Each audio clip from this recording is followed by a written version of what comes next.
Hey, and welcome to another Geek Out commentary. So after we've done all the Batman films in preparation, or in, fuck me in the ass. I'm going to just do this from the start. Keeping it. We're keeping it. No. I knew what you were trying to go for, and I could tell. Yeah, you were like, you meant to say the 75th, but you're like, wait, it wouldn't be Batman vs Superman yet. Fucking 75th anniversary. Fuck.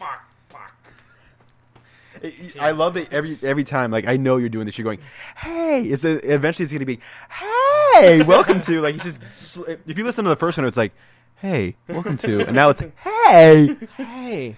Hi, y'all. How y'all doing? hello. Hey, and welcome to another Geek Out commentary.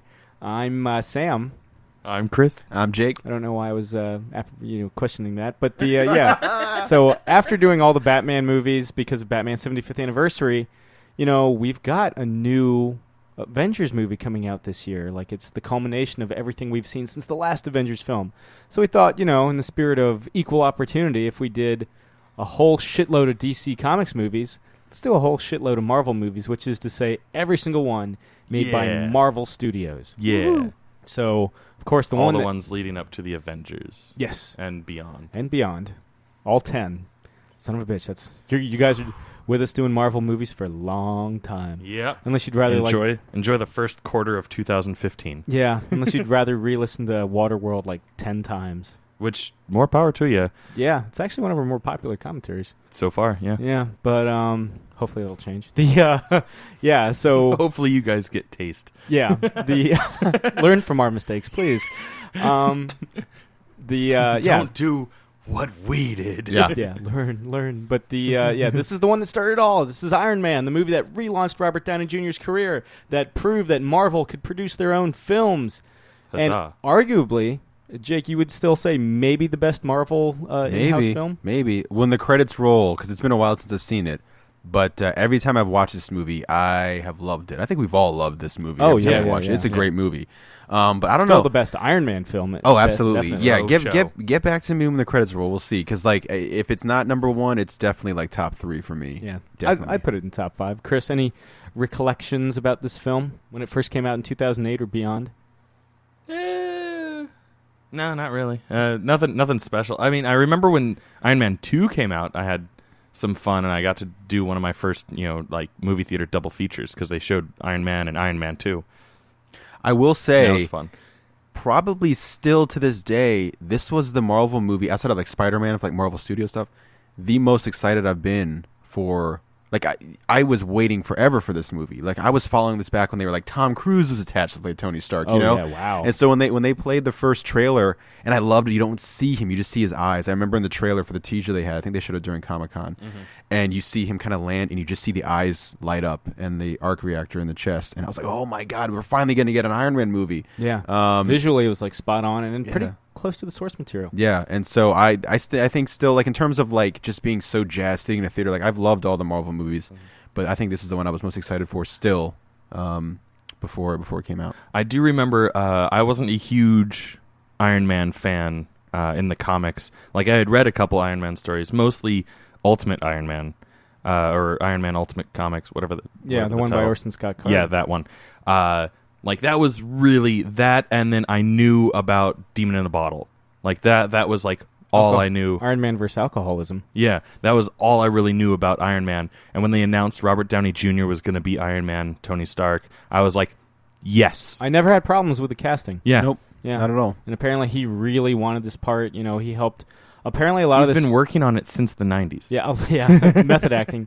A lot of the dialogue was improvised. They'd be like, you need to hit these beats and talk about this, but you can, like Jeff Bridges, like, looking back on the film, was like, it was the biggest budget, like, indie film I'd ever done. It, like, had that feel, like, just kind of make the roles your own and kind of, feel dialogue that you feel is right.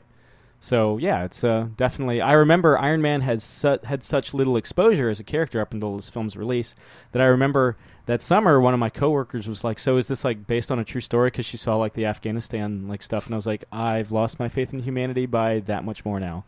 Son of a bitch. Oh, because people aren't nerdy up to your standards? No, because they thought that this movie was fucking real. Oh, okay. Fair enough. But, yeah, Chris, go ahead and cue us up. All right, so we've got the Blu-ray rocking here. There's nothing special about it, so you can watch your standard def DVD if that's what you got. Like usual, we have the movie queued up and then knocked back down to all zeros on the counter. And pause this if you need to set that up. Otherwise, I'm going to count down and then tell you to hit play. So 5, 4, 3, 2, 1, play. And we're off. Ah, the Paramount logo. That's right. How peculiar. Since we're now Disney movies. Yeah, not until the Avengers. And technically, as part of the contract deal, they still keep the Paramount logo for the beginning, even though it's technically distributed by Disney. Oh, really? Yep. Because it was originally part of that contract they had with Marvel Studios. Ah. Iron Man's probably the only character, not the only, but one of, that when I was a kid, all my love of Iron Man was from like the action figures I had. I never read much of the comics. You didn't see the 90s cartoon? I watched a little bit here and there. Where he's but got a mullet and has a porno stash? Yeah. I had all these great Iron Man action figures that I played with all the time. So it was more of just with the toys than it was actually ever reading the comics. And I still haven't read much Iron Man. Oh, he's a great character. I'm going to remind... I'll tell you, I'll recommend some books during the credits while we're waiting for the post-credit scene. There's a post-credit? The movie that kick-started the love of the post-credit scene. Yeah. Also the movie that reignited everyone's awareness of AC/DC. I mean, I never lost. Oh, me neither. But I remember everyone was like, oh man, this is good stuff. And it's like, yeah, it's always been good.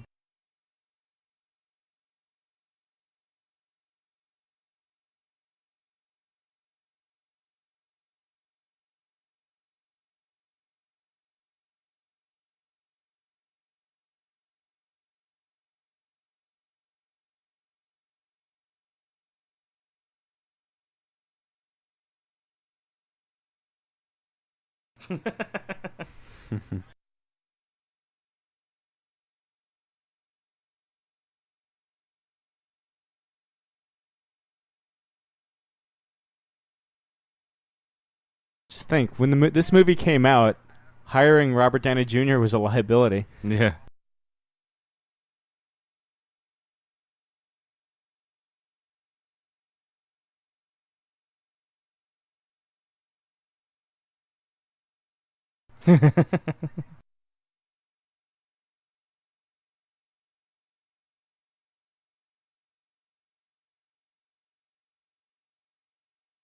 Oh, MySpace. And the thought that the peace sign is a gang sign.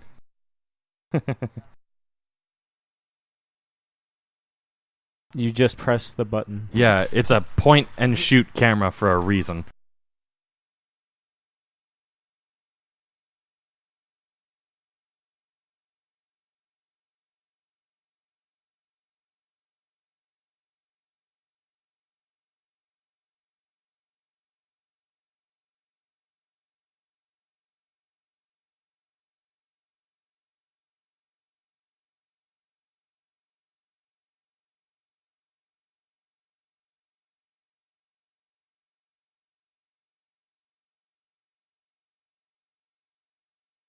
I remember in his review for this movie, Leonard Maltin said that the war scenes took him right out of it. And I was like, dude, they're only in the first, 5 minutes. Yeah, and that was enough to take him out. Yeah, he never got back in. Texting even in a life or death situation. The logo is based off the Northrop Grumman typeface, which is a arms manufacturer. Yeah.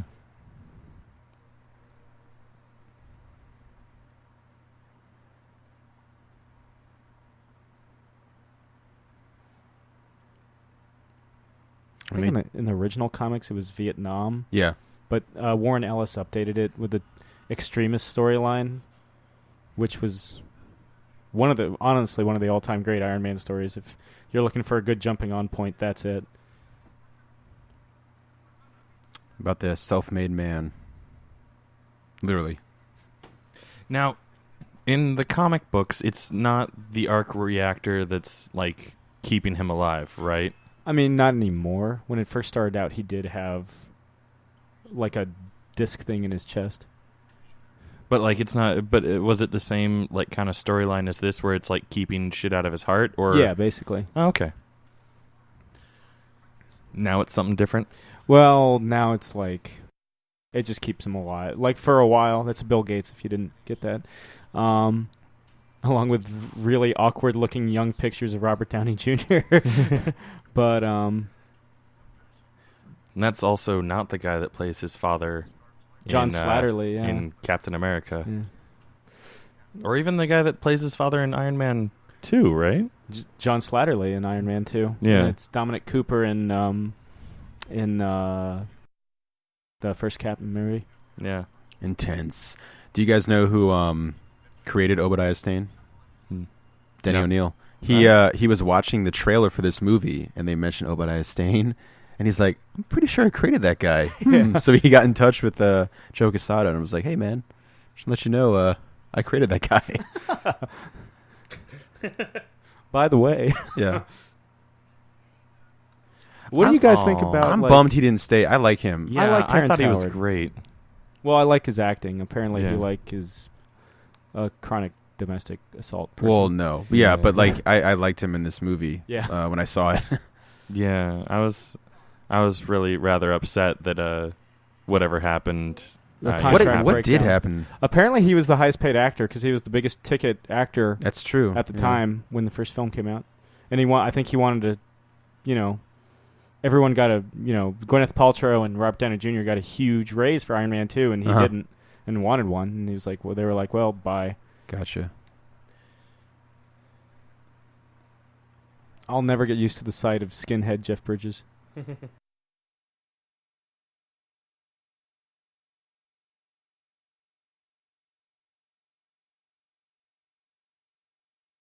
Also, up until this point in the comics, War Machine really wasn't in the Air Force.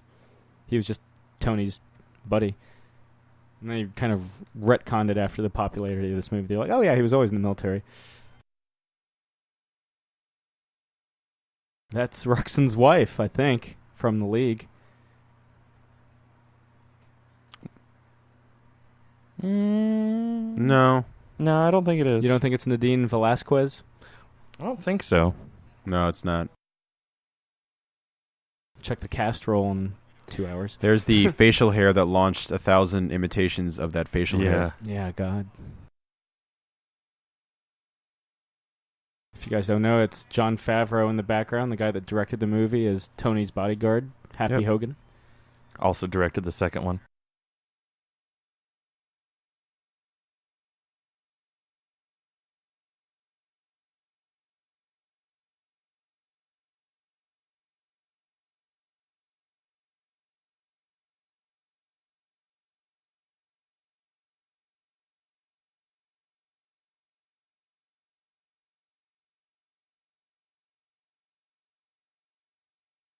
She is the ex in the first episode of The League. Yes. Yeah, she divorces Pete. Megan.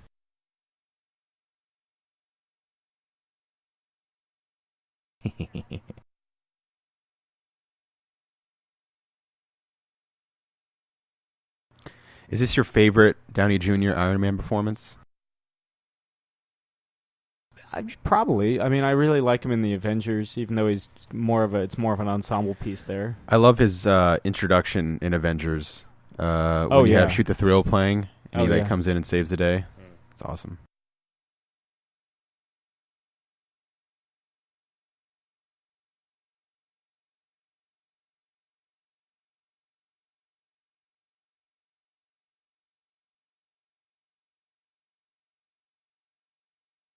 So she starts out like doing a hatchet job on Tony Stark, and then she totally like bangs Tony Stark.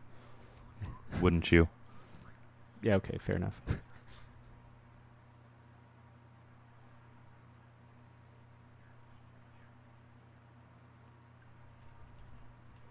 That's the theme to the Iron Man TV show with that sexy guitar. And that's the most awkward laugh in the history of the world. Yeah. Jennifer Connelly's husband, Paul Bettany, as the voice of Jarvis. Isn't he also going to be the voice of the Vision? He is the Vision. Yeah. Originally, Iron Man, like in the comics, he's a Manhattan superhero like so many other Marvel superheroes, but Jon Favreau was like, let's take it out of New York for once. Let's change up the scenery. So that's why he relocated him to Malibu.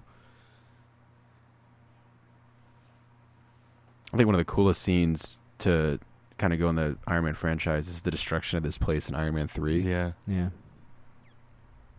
Let you know that not even home is safe. Mm-hmm. Thanks a lot, Sam. I'm not the one who spoiled it. And fuck you if you haven't watched Iron Man 3 yet. Oh, no, I was saying making me not feel safe at home. Oh. Fuck you if you haven't watched Iron Man 3. It was Downey Jr. that convinced Gwyneth Paltrow to sign on for this role. He's like, hey, in so many words, he was like, hey, why don't you make a movie that is just a lot of fun and other people are actually going to watch? And she was like, okay. Unlike that shit that you've been in. Yeah. I saw Possession.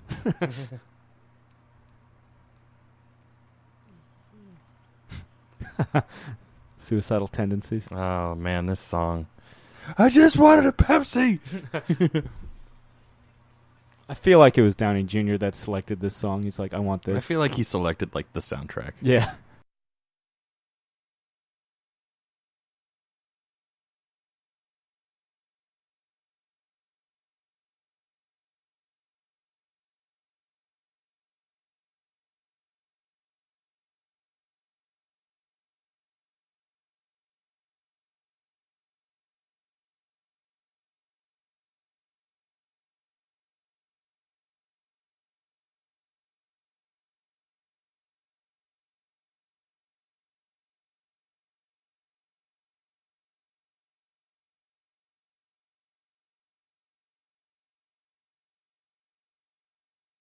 Not the only mention of Jackson Pollock in a Marvel movie. But certainly the only one that has to do with his art. Yeah, he's actually, well, you know. Yeah. Art is art. I feel like that entire like little exchange about Jackson Pollock, though, is one of those improvised things. Mm.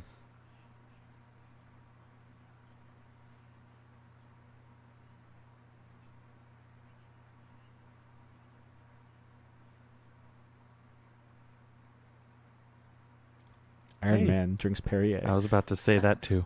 That's right. What's that on the top shelf? Can't tell.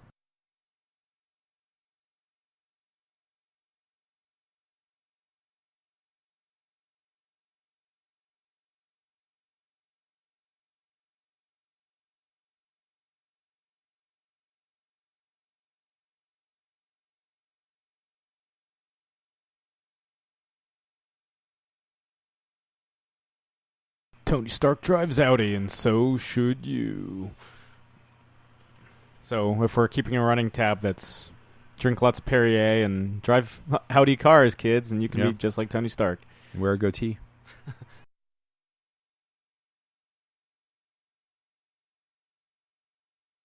Luckily, I know exactly where you're going. You guys ever play the Iron Man video game for Xbox 360? The first one was okay. The second one kind of blew. Oh, the second one was so frustrating. The first one was, it was pretty cool. I think the creative consultants for this film, if I recall, were Joe Quesada, Mark Miller, and Brian Bendis. And the interesting thing is, outside of the Avengers, Brian Bendis has never written Iron Man. Neither has Mark Miller or Joe Quesada.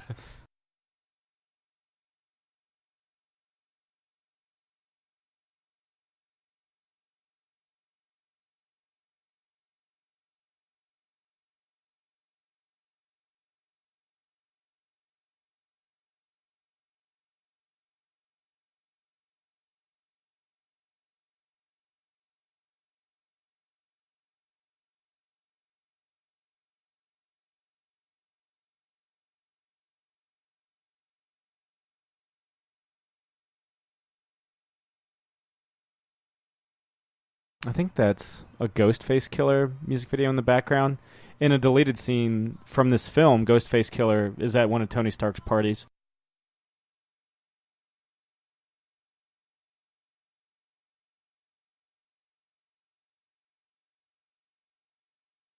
When you see the jumbo jet rocking.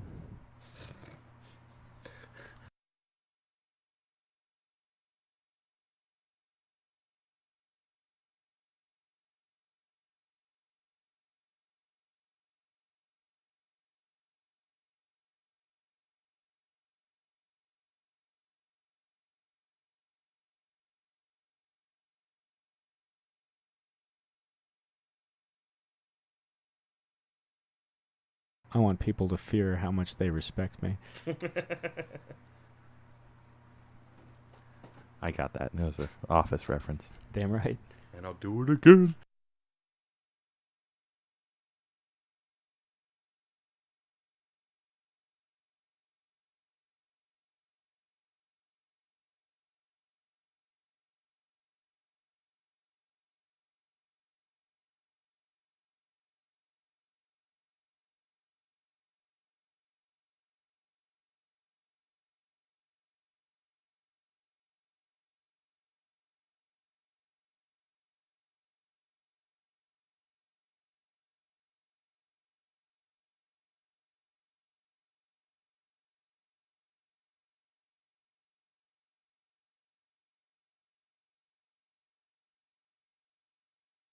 What if he said that just 1 second too late? For your consideration, they got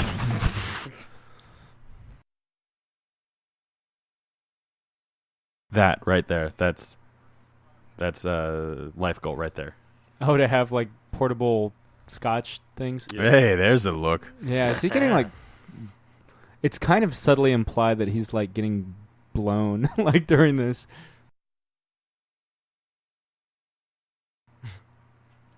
Is it? Or is that just a wish? Well, he's kind of like, hey, like he kind of looks off camera, like something's going down that we don't get to see. Oh, someone's going down. And we tie it right back to the beginning. Clearly not a fan of AC/DC. That was a good transition there. Yeah. Good edit. You know what they're doing, those Marvel guys. What's his name? Mark Miller. Jon Favreau's version originally had introduced the Mandarin in this film. And there's still traces of it because he's... Yeah, they did have the what, 10 rings? The 9 he's rings? captured by the 10 Rings gang. Rings. Yeah. They showed the flag. Because the Mandarin historically has 10 magic rings. Wow. Wow, that's deep up there. But the a phrase that Sam utters nightly. Actually, it's never deep enough. Now you're throwing up. Mark Miller was the one that suggested... That's a deep cut to a podcast. Yeah, but it was Mark Miller that suggested he cut out the Mandarin of this film. He's like, save him for later. Build up to it like the Emperor in like the Star Wars movies. Nerd.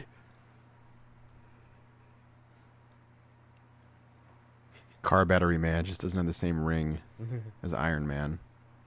Even though it's not a suit made out of iron. Yeah. You know. He addresses that himself, though.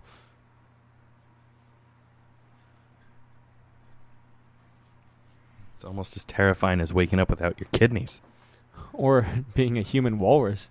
I don't want to die in Canada. I hate American guys.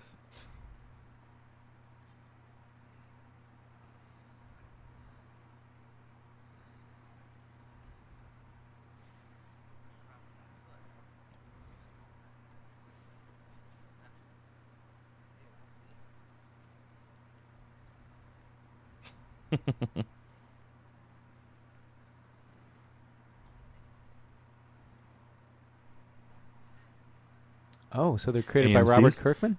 Yeah.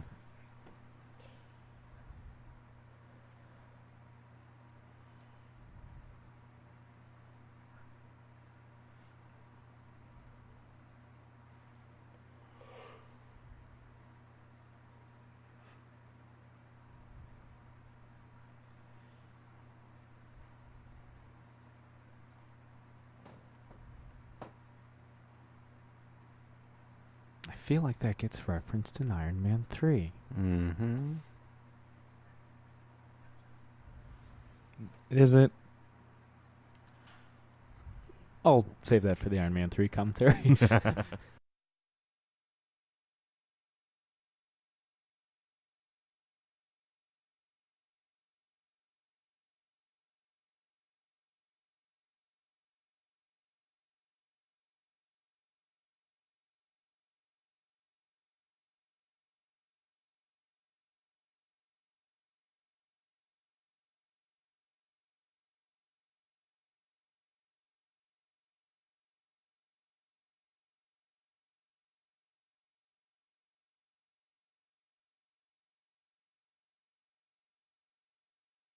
I feel like you made up that second part. Or at least paraphrased.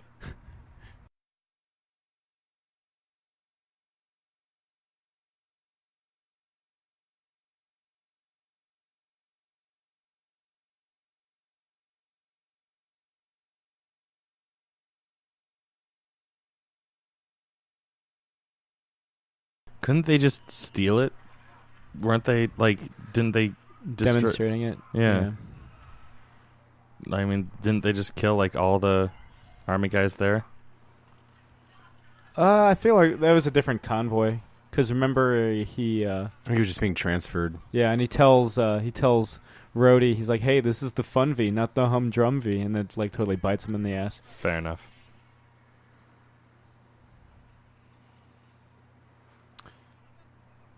In the Warren Ellis update, he is in Afghanistan, and they accidentally, they're attacking his convoy, somebody accidentally shoots one of his landmines, and that's what gives him the chest injury, as opposed to getting, I guess, blown up by one of his own missiles.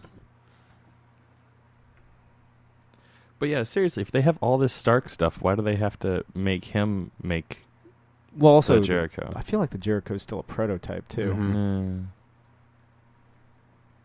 It's like, hey, coming this fall, Jericho missiles. Yeah. And he's like, I want a sneak preview. Yeah. He wants the iPhone before the iPhone's released. He's one of those assholes.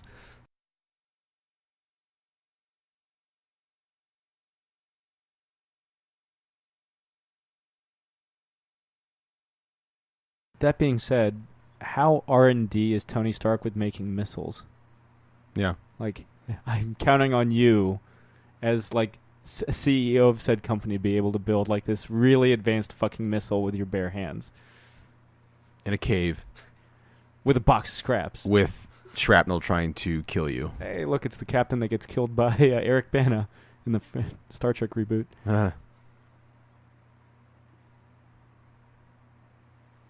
Never find you with that skull cap. That's right. He's still fashion. He's still got fashion, man. High fashion. Yeah. He doesn't wear it fully on his head. He kind of has it, like, leaning back, a little bit. The hipster to style. show. Yeah, he knows. Just like Tyrone Biggums.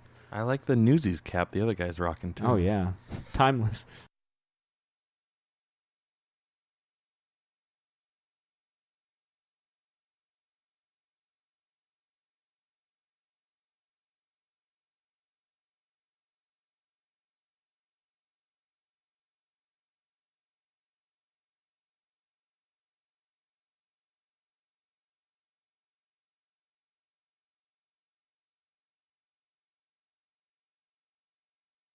Now he's got this super awesome cabbie looking hat. Yeah. Astro hat. Yeah.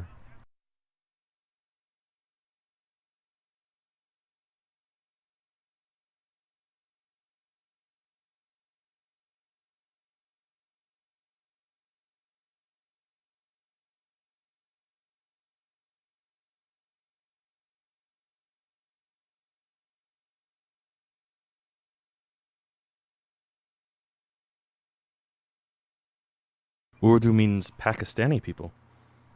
I know that. That's the main language of Pakistan. As Pashto is the main language of Afghanistan. Boom. And Mongolian's the main language of Mongolia.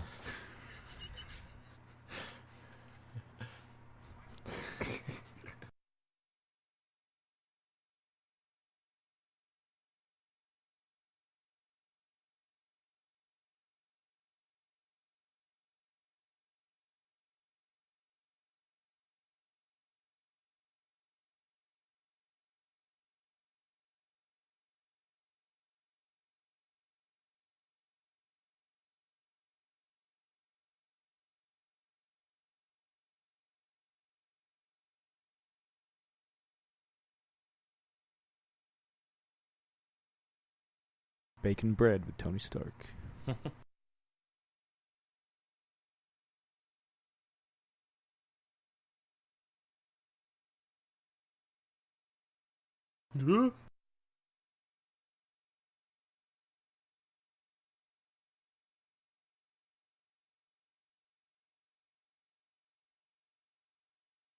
He's asking that now? They've been together for how long?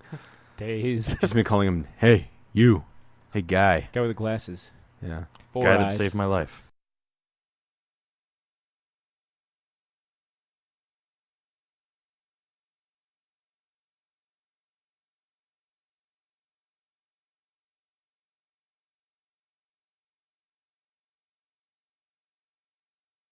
Why is the magnifying lens on the other side? Because he's a genius.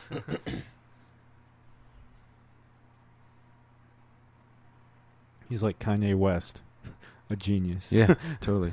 He's working on his album down there, too. Yeah. His next 4 albums. Yeah. Supposedly when he did Yeezus, he came out of the studio and he had like, it was like 3 hours long. He's like, all right, print it. And they're like, Kanye, you can't release a 3-hour long album. Cut it. It's your Kanye effect.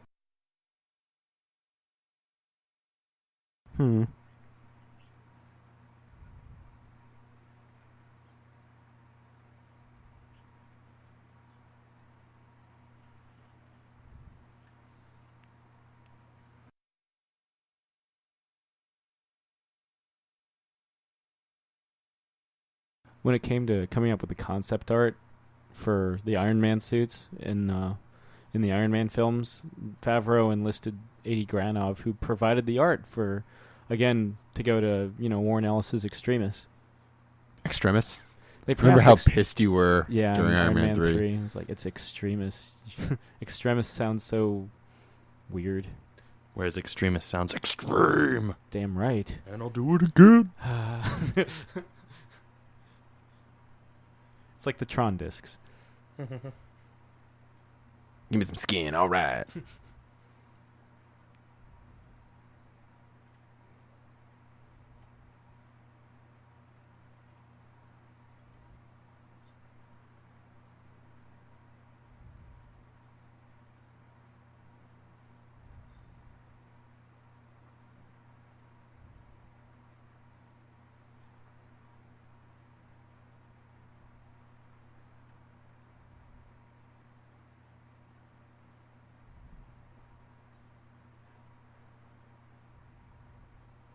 I get it. You think I'm an asshole. Shut up.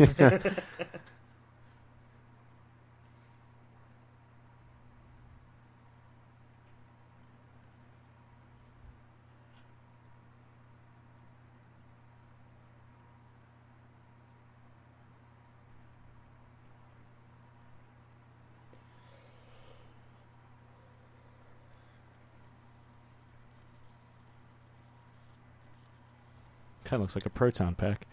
Yeah. Is that a With all the giant little- paper clip or a safety pin? Yes. With all the little Easter eggs that these guys have been known to do, I wouldn't be surprised if that were a proton pack. That'd be sweet. He just makes one because fuck it. And a trapper.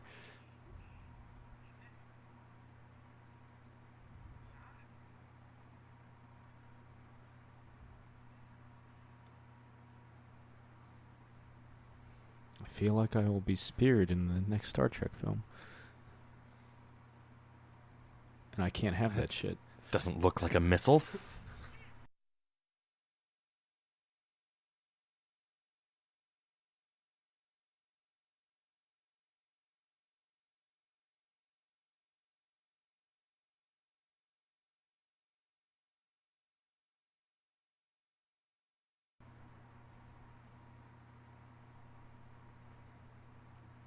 It's an epic case of resting bitch face.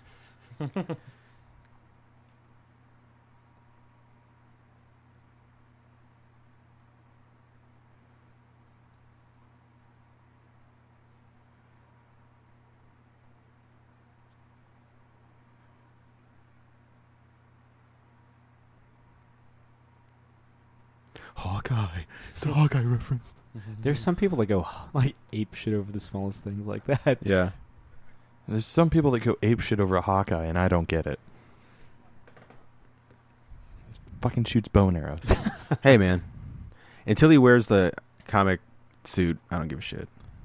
I mean, The purple projectiles mask. in general, I think, are silly. Green Arrow's the bee's knees, man. Yeah, he is. Yeah.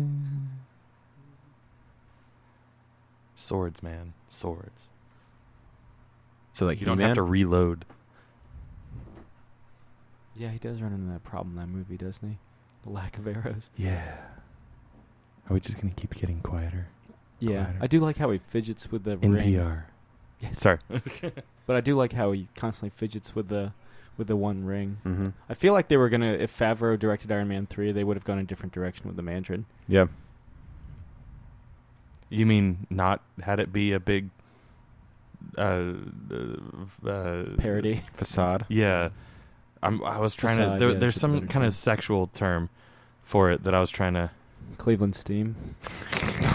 No, like shooting your load too early or whatever. Premature ejaculation? I guess. That doesn't seem right either. Premature ejaculation's never right, Chris. Oh, jeez. Speaking of which...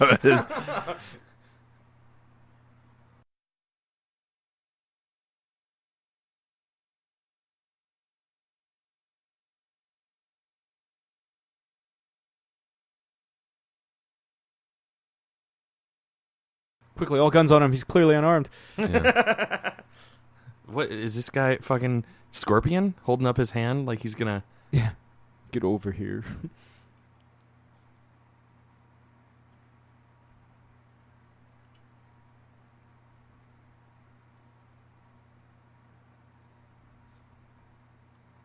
Missile assemble! Can you give me like a specific time? Do you mean like midnight? Do you mean... It's off beat, man. Terrible drummer. Yeah, what is this? Peter Criss?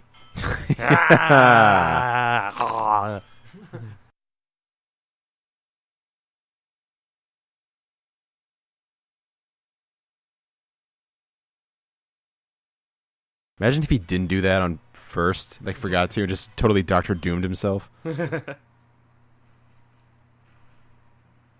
I love the Mach 1. Yeah. Is your favorite the Silver Centurion as well?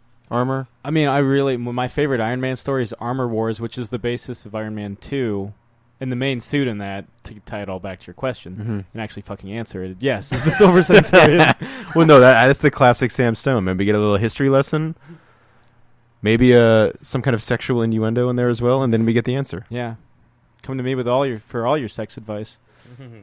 Literally come to him. I also like that it's the kind of Silver Centurion armor going on in the briefcase during the Monaco Grand Prix. Yeah. Which is cool. Yeah, that's probably and my favorite Union suit. Jack reference. Which we will see. I just like that he's able to like kick open the suitcase and punch it, and then poof, he's got a suit. Like magic. Yeah, that and also the one that's in Avengers where he it just comes to his bracelets, whichever mock that is. I think he changes up between the end of 2 and the beginning of Avengers. He also changes in Avengers because he gets fucked up by the propeller. Oh yeah.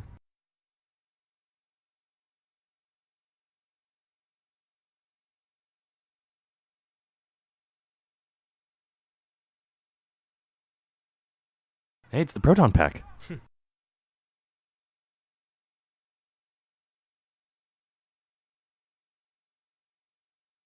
I was really hoping it'd be more than 2 guys. That was such a big explosion for 2 guys.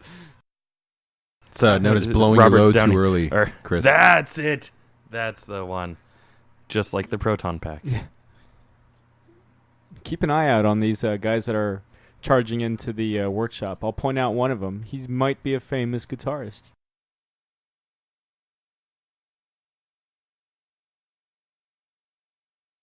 I for Iron Man.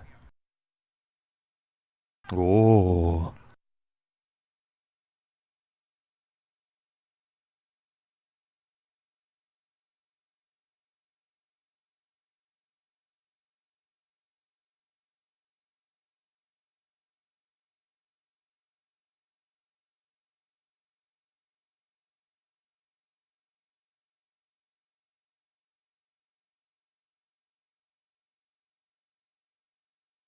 What software does he have to load here?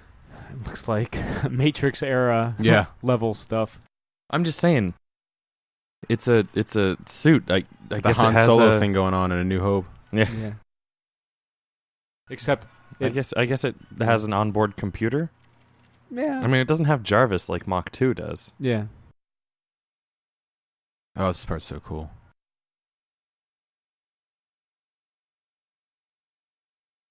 I am Iron Man. The entire movie, I was waiting for them to play that. Yeah. They don't do it until the end credits. They hold off. So that guy, the guy on the right side, is Tom Morello from Rage Against the Machine. Oh, really? He does the. He's the guitarist. The guys that does the guitar parts for the soundtrack for this film is Tom Morello. Nice. And he was like, "I want to be in the movie." And there he is, about to get rocked. Oh, hey, yeah, that totally is Tom Morello. Yep. And he's now that you've said it, I can see it.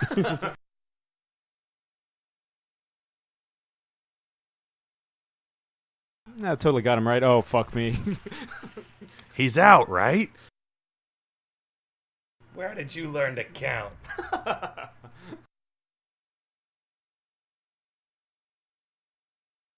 kind of have is that a handheld cam that's going on right now? Or it is attached to the... It's mounted onto the... gun. Yeah.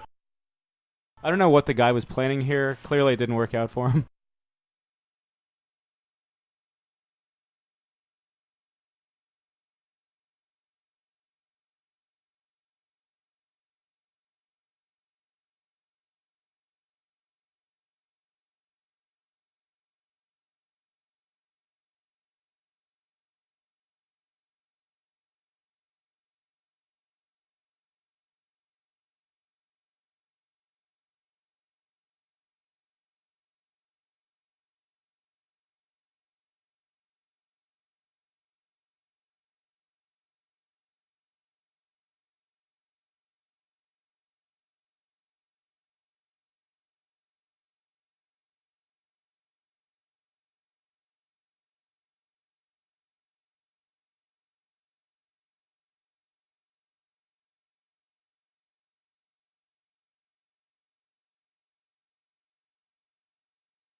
I don't know if one rocket was maybe necessary for... But what the fuck. I mean, it looks like it did the job. Yeah.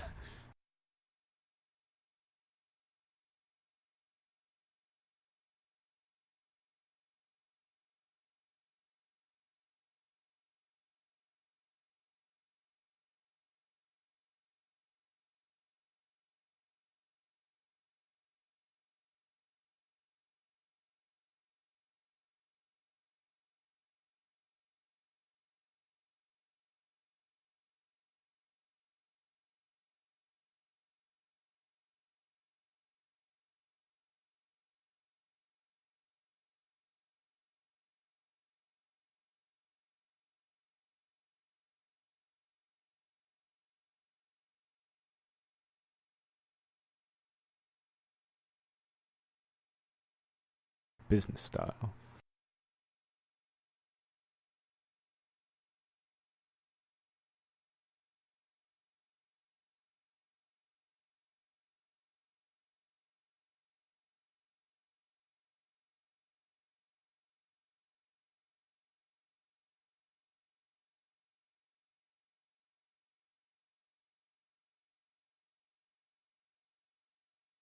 Surely one of them must have a rocket launcher. We saw like 5 when he was walking through the camp. Oh well. Get the firehouse. Yeah. What song is that from? I think it was... I don't know. Definitely not Firehouse, though. Heaven forbid. Probably shout it out loud. Probably. I'm metaphorically destroying my weapons of destruction with my proton pack. How many proton packs did he make? Not enough. Never enough.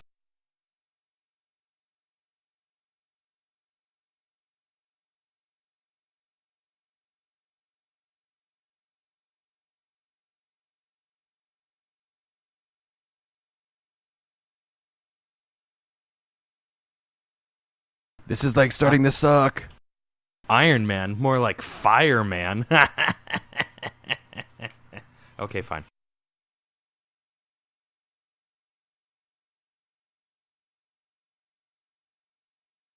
As I Believe I Can Fly from Space Jam starts playing.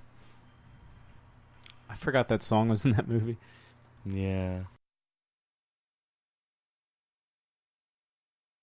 The flying's fine, but the landing's what sucks. Yeah, that would totally make him Liquid. He would be like Liquid Stark. It's energy drink. That's what I feel like what he calls the aftermath of his orgasm. I feel like they filmed this in the Mojave Desert. Oh, it doesn't look Middle East enough for you? No. Though they did shoot some stuff at Air Force bases. I think it was Andrews Air Force Base, though. Na, na, na, na, na, na, na, na, na. He's getting Who are you? Yeah. It's a Lawrence of Arabia reference, Chris. I know you haven't seen the film. Thank you. It's weird that you know I haven't seen that. You've confessed to this.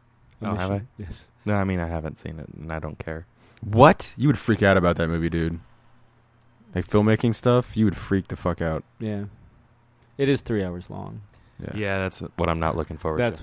That's why I dangled that caveat. It's so good. Dangle a caveat for you. Just dangle.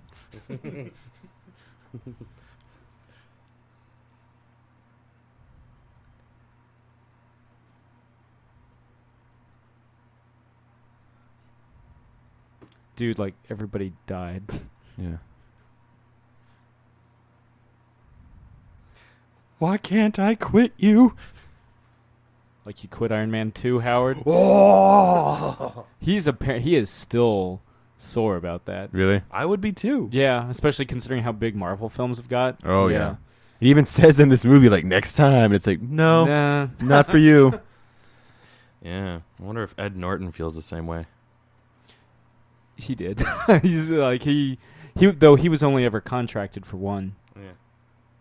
The only even fucking Tim Blake Nelson was contracted for more than one. At no point when he was shaving was he like, maybe I should keep this stupid facial hair. That's what the people want. What they need. Yeah.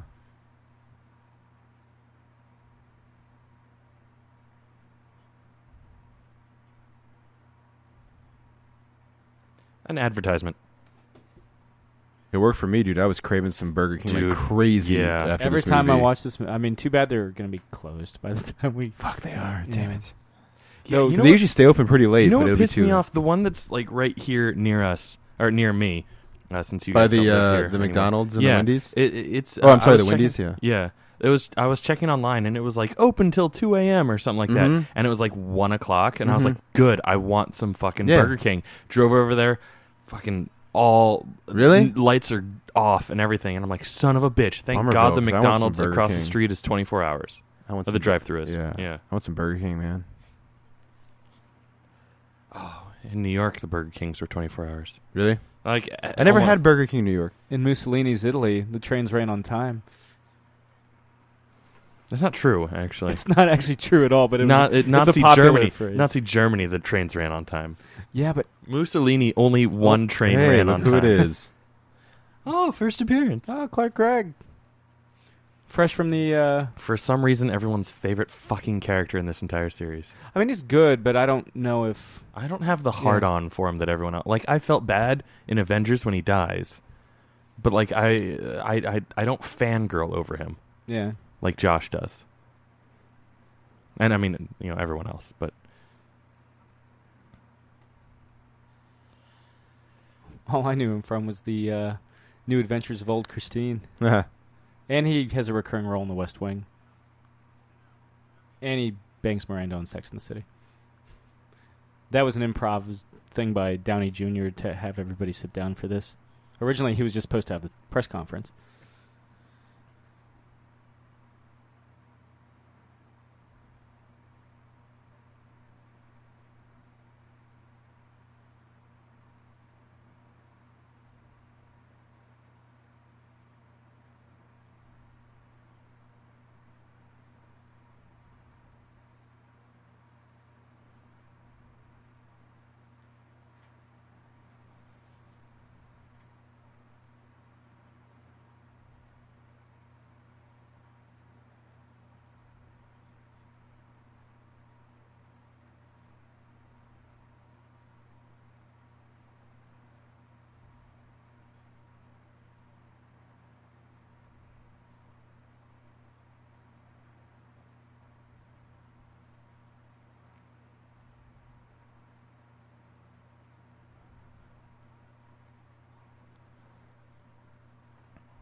Robert Downey Jr. is one of those guys, and this is one of those roles where like it just fits so perfectly. Oh yeah. Like there's no moment where it's like, all right, this is where he gets it. Like he gets it from the get-go. And for the most part, the Marvel casting's been spot on. Yeah. Man, fucking, he keeps hitting the bad arm. He's Jeff That's Bridges. how you know he's evil. Yeah. Yeah. That's foreshadowing. Yeah, that's awesome. That's the only thing to take away from this press conference. Yeah. Ignore everything else. Tony is back. Jeff Bridges on a Segway like a badass. Smoking a stogie. That's how you know he's a douchebag. Oh, we're about to get some scary Jeff Bridges. Yeah. He fucking loses it on this dude. Not on this dude. Well, not on Tony, but he screams at the worker. Who is the guy from A Christmas Story. Oh, really? Yeah. Well, I'll point him out to you guys when we get to that scene. Do you guys like that like fashion, like the white collar with the blue shirt? I've never been a fan of that. Used car I mean, salesman. granted, I'm not like a fashion dude and probably can't afford any of the shit he's wearing, but like, I never got that. No, I don't. I wear usually what Tony wears. Solid color ties, solid That's color true. You shirt. do actually wear. That's some Sam Stone, yeah. Yeah, that's not a conscious thing. Like I was dressing like that before these movies came out. Uh-huh, when I sure. dressed up. Mhm, Yeah, mhm. I will cop up to dressing up consciously like the guys in Ocean's 11 because of Ocean's 11. I was like, oh, I could pull that look, and then it's like, clearly, yeah, Yeah. maybe Noise. not. Did it shut Lebowski up? up? I mean, the arc reactor really ties the room together. Nice. That was well done.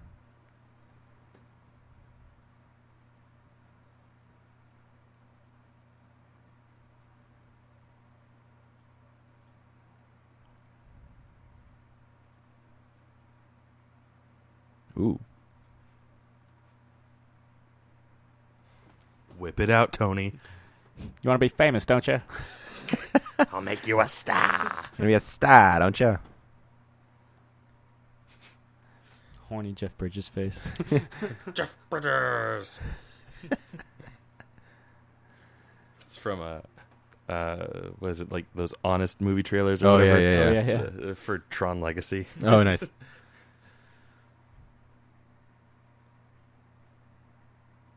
Facial hair battle.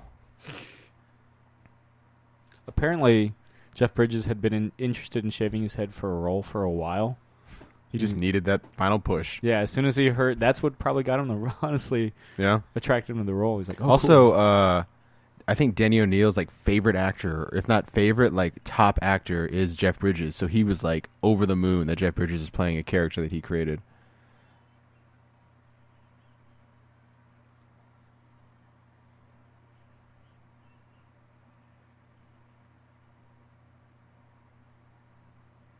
All that room, and that's how big the TV is. Also, why would you put it on the other side of the couch? Oh, 52 Stratocaster. That's like my dream guitar. Yeah, it's funny. You and I have dream guitars, but not dream cars. Yeah, I know. I was saying, I don't have a dream car, but dream guitar. Whereas I definitely, man. have a dream car, but not dream guitar. What's your dream car? DeLorean. Oh, okay. Of We're going. course, We were talking about like real. Like, But you not- can actually get a DeLorean, though. well, that's true. I mean, but I was saying like like go to like a Oh, well, actually, okay, so if you, like a realistic dream car, like not just Yeah. like, oh, I love Back to the Future. It's a Tesla. okay, Like, I would love to have a Tesla. because like my like quote unquote like fiction whatever like dream car is the Black Beauty from the Green Hornet. Oh, yeah, I would love that. Batman Returns, Batmobile. Yeah, that's the best. That's the best part about the Green Hornet Oh, hey, movie you is know, the Black Beauty. I can really see, like, where the fake chest starts. Oh, in yeah. This, and, like, I remember being like, oh, my God, that looks so cool the first time I saw it. But, like, here I can definitely tell where it is. Glorious HD, yeah. Yeah. That's probably what it is. It's those nipples. You can tell they're fake. Yeah, I know real Downey Jr. nipples when I see them. And no, I think it's just because like his like Coloration's collarbone- off, yeah. Mhm. Well, no, that you could argue that that's just the light that's shining down on it, but like the collarbone like sinks, but then his like rib cage pops out. True. Scene is so gross. Ewy, ewy. Ew. Oh God, I don't remember this noise. It's farting. It's like gack. Oh yeah.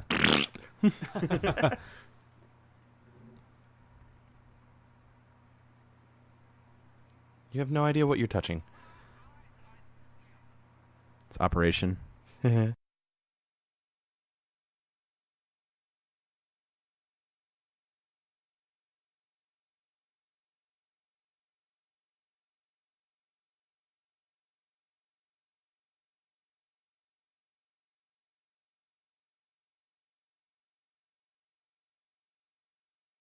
Just put it in.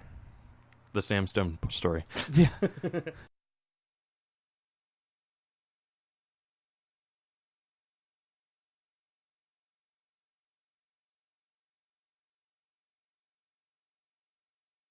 Ugh.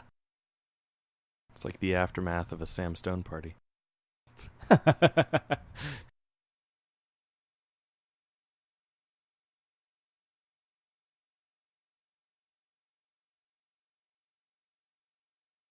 Sam, what's your dream guitar? Sorry. Probably a 65 Fender Strat. I also am a big fan of the, several different models of the Gibson ES3 333. I am a big fan of the Les Paul, but that's kind of like generic. Like, oh yeah, Les Paul's a pretty guitar. Everyone knows that. Oh yeah, great.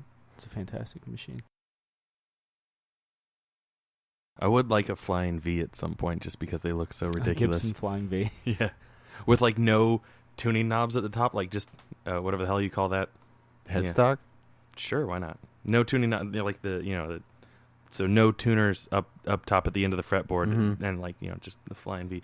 Like I think that's what Bill and Ted have at the end of Bogus Journey. Yeah, during the concert where they play Gave Rock and Roll to You. Yeah, but that's not like a dream guitar. It's just, again, like, oh yeah, it's what Bill and Ted had. Yeah. I would love to get all the Tom DeLonge signature model Fenders and Gibsons. I also like the Gibson Firebird. Oh, it's a great one too. How do you feel about Telecasters? I mean, my dream guitar is a Telecaster. Oh yeah. What commentary are we doing right now? We should totally do School of Rock after this. More like School of Cock. My favorite.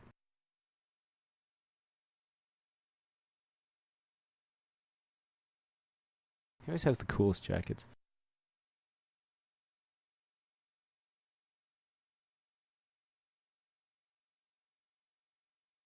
I have that. That's the Daft Punk jacket.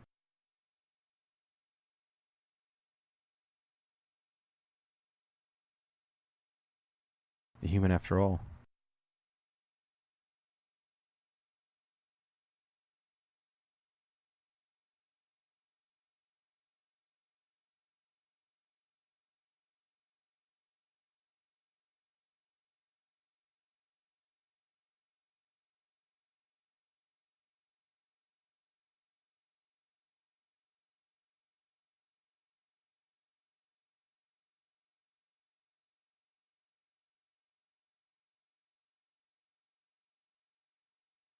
I would always be freaked out to have a house like built on the side of a cliff. Like, even though I know it's structurally sound, it's just even freaky. with like constant like erosion these days. Yeah. I mean, granted, it's Tony Stark, so and it's California, so you're basically on a fault line.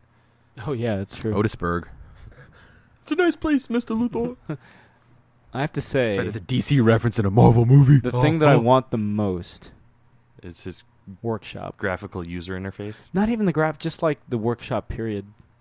Like, I would love to have, like, a basement like that. Yeah.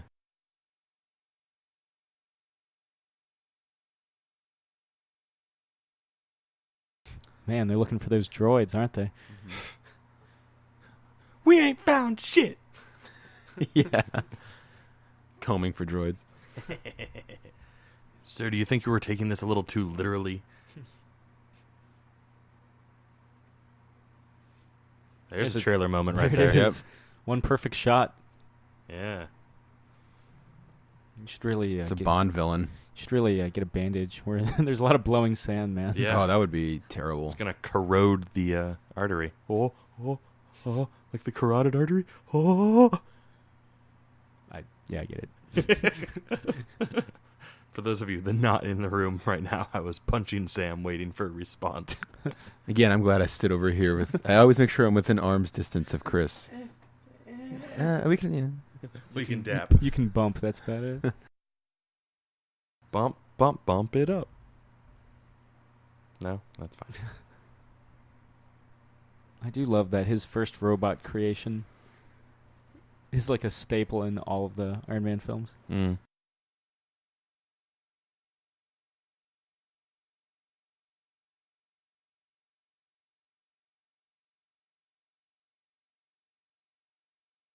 Oh, that like the power boots in Super Mario Brothers? Yeah.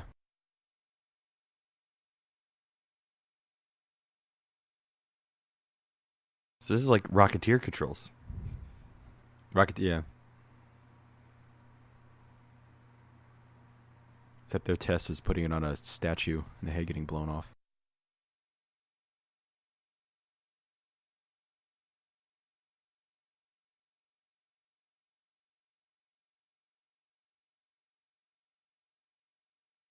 And he's dead.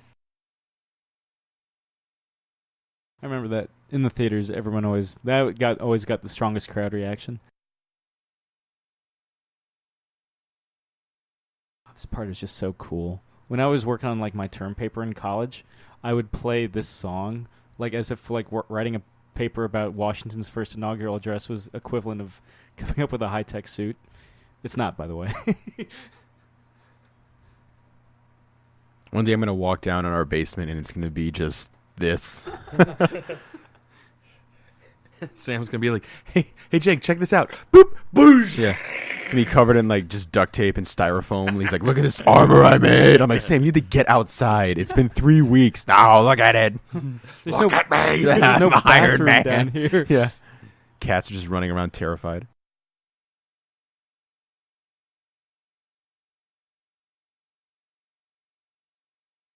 So do you think he actually went in and cut holes in all of his shirts? No, I'm sure he had someone else do that for him. He's Probably Pepper. Oh, he's got Ray's Pizza. From New York.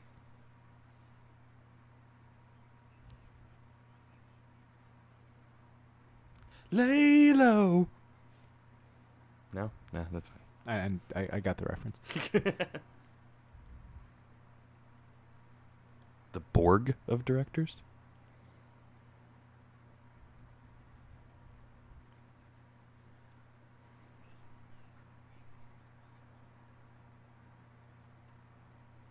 I like more of like the shaggy hair Tony. He has a weird haircut in Iron Man 3. Like, Yeah. and it's very clear that it's dyed in Iron Man 3. Oh, Happy Bridges. Jeff Bridges got it. Did you? He still got it. He never lost it. Nope.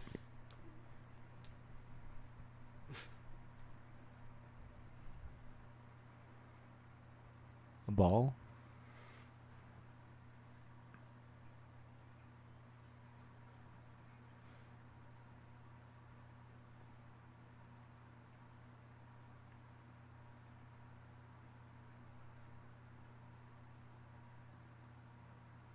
To be fair, he does kind of treat Obadiah Stane like shit. Yeah. I do like, again, this movie, like good origin stories, they take their time.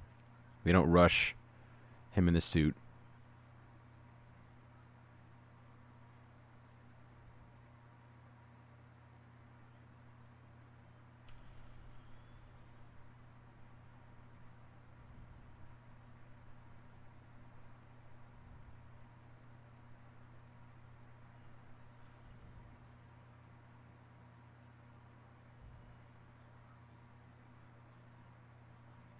I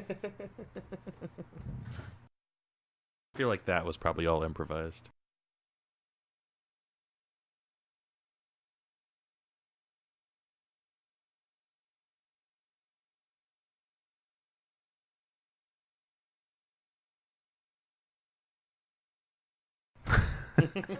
Noise courtesy of Robert Downey Jr.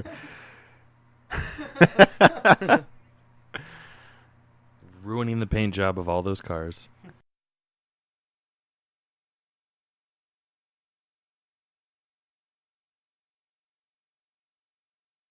This is just a soundboard of great Robert Downey Jr. noises.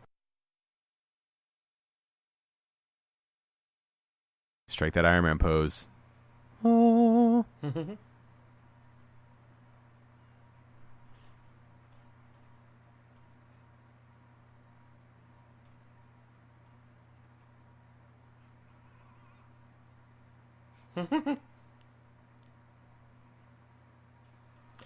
There's a trailer moment.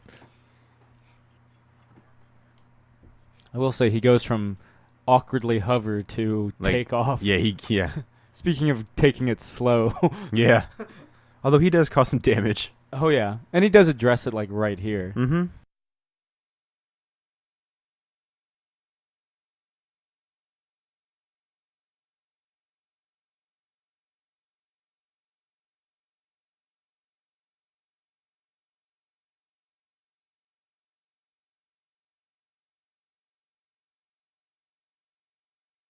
This had such a good soundtrack too. Not just like the AC/DC and shit like that, but the orchestral stuff. Like I said, if you could call it that.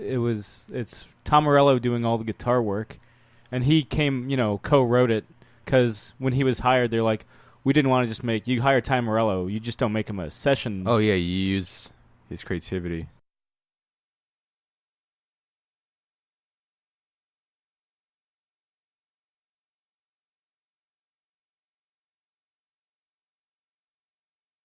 I think this is just like an acknowledgement that's like, okay, we've done the slow game. Oh, we've, yeah, well, we've satisfied Jake Bozak. He's he's been working on it for a while. Yeah. There's enough montage sequences. Yeah. But how exhilarating was it to first see this, flight? Oh, man, I was going crazy. Yeah, no. Oh, God. I haven't seen this movie in years, and it's awesome seeing it again right now. And it's cool because we still don't have, the full-on Iron Man outfit yet, but you still get him flying around. Yeah, it's not like Clark Kent going into the Fortress of Solitude coming and then out walking out in the Superman suit. Yeah, in either Superman or Man of Steel. Yeah. Bummerville. Bummerville and Bummerville of Steel. Bummerville of Steel. Flies in front of the moon, and it's the Batman logo. How many other DC references can we make? Wonder Woman. I'm still waiting for just Wonder Woman. Period. Someone did ask a question earlier. The question. Denny O'Neil. Oh, the question. Yeah. Yes. Yes. I feel like this is going to come back later.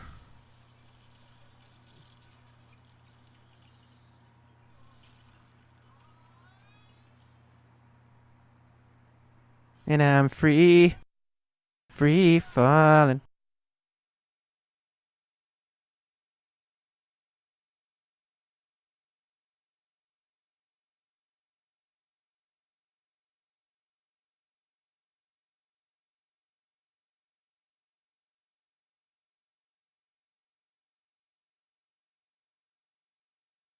Wow, he didn't hit terminal velocity. So you sure this wasn't based on a true story, Sam? Last I checked. Okay. Otherwise, it'd be the coolest true story ever. All right, just checking.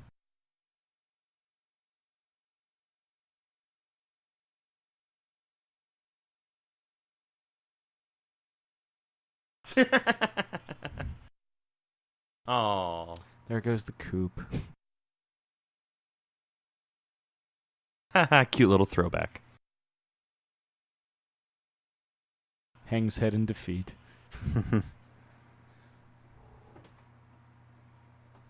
But I feel like it's a good defeat. He did just fly. I feel like she left that cup of coffee and package days ago. Yeah. This coffee's cold. It's supposed to be cold. It's fishy sauce. Yeah. No, it's coffee. I've always thought that was pretty cute. It was, yeah. And necessary for later in the movie. He's like, you spent this money on this? It's like a Chekhov's gun, in fact. Though not actually a gun or under the ownership of Chekhov. So this is definitely the face. And the foot goes here. No, that's the neck. Okay. Are you sure that's the foot? No, the shoulder. But that's totally the face. Yeah. It looks like a face. Still hasn't put a bandage on that. I would love to see Grant Morrison's take on Iron Man. Just like an otherworldly, dimensional Iron Man. Tony Stark falls through a wormhole as a young man comes back a super genius, meets Christ. Do you remember in the Orson Scott Card Ultimate Iron Man where his entire body is brain tissue? Yeah, all of him is brain matter, and like he's super sensitive to touch. That's why he has to make. That's why he drinks. Suit. It's also why he drinks. It dulls the pain. Yeah, and also he like covers himself in blue, and then something. Later invisible goo, which is one of the weirder elements. Oh, hey, the Disney concert hall. It's almost like they knew.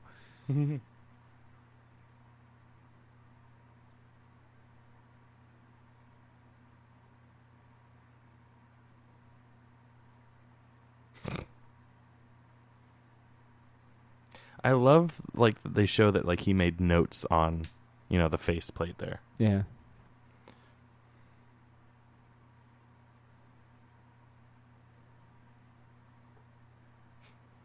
I love that Jarvis has like a real personality.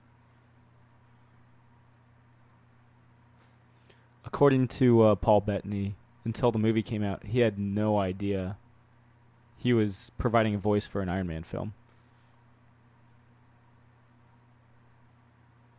So is he already drinking the stuff that is like such a big thing in Iron Man 2? Oh no, that's not what that green shit is. No, that's just kale or whatever. Probiotic shit or something stupid. Like, oh, I drink kale. Shit. He's a trendy motherfucker. He probably would. Yeah. He drives an Audi R8, so everyone drives an Audi R8. Thanks to Tony Stark. I would love to get an Audi R8. It's not a dream car, but it'd be a cool thing to drive around in. The thing about dream cars, like really... Burn. Oh, sighting number 1. Keep a tally. You ever hear that fan theory that he's the Watcher? Oh. He sees all. I've heard of it, but come on. Fan theory. In the Marvel Cinematic Universe, the Watcher dons different appearances instead of just sitting there.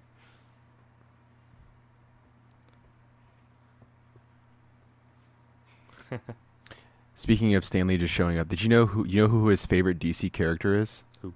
Lobo. I've heard that. Pre-New 52 Lobo? I don't think he's read that. Have you read the New 52 Lobo? That first page, the second page? Yeah. Probably going to piss a lot of Lobo fans off. I don't like the new design. I like him like rough and gruff. I don't like him being a pretty boy. The second page of that book. Ugh. Where he doesn't he kill the pre-52, the old 52 Lobo? I'm not nodding or shaking my head. No spoilers.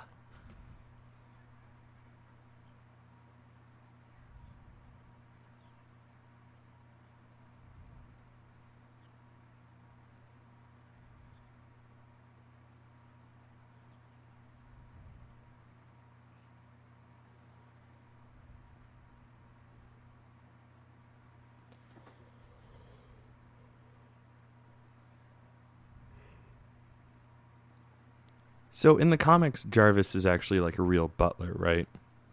Yeah, he's actual. It still is, or have they changed that to fit the cinematic universe? He doesn't show up as much, but he's still around. I think they cast someone as Jarvis for the Agent Carter series because you see he's like Howard Stark's butler, and I guess that serves as Tony's inspiration to create the program. But yeah, in the comics, he's still around. But he's like an Alfred. Yeah. Mm-hmm. You don't see him as much, and since this movie, he's renamed his operating system Jarvis. Though I think he also makes a Pepper operating system. Yes, I've seen that.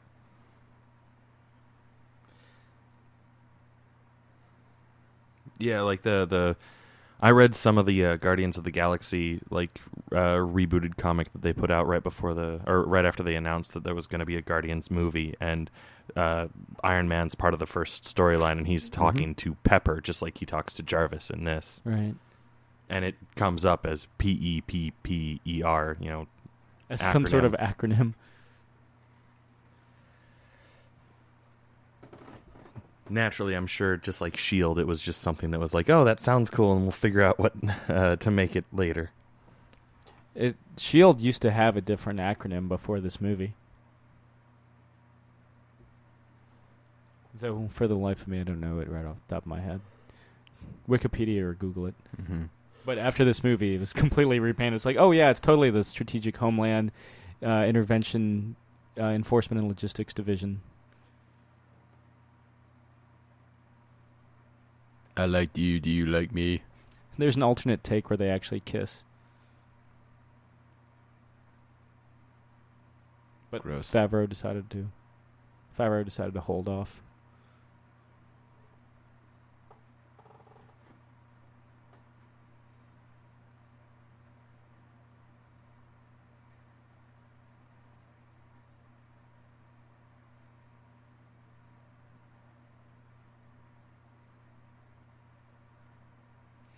$16.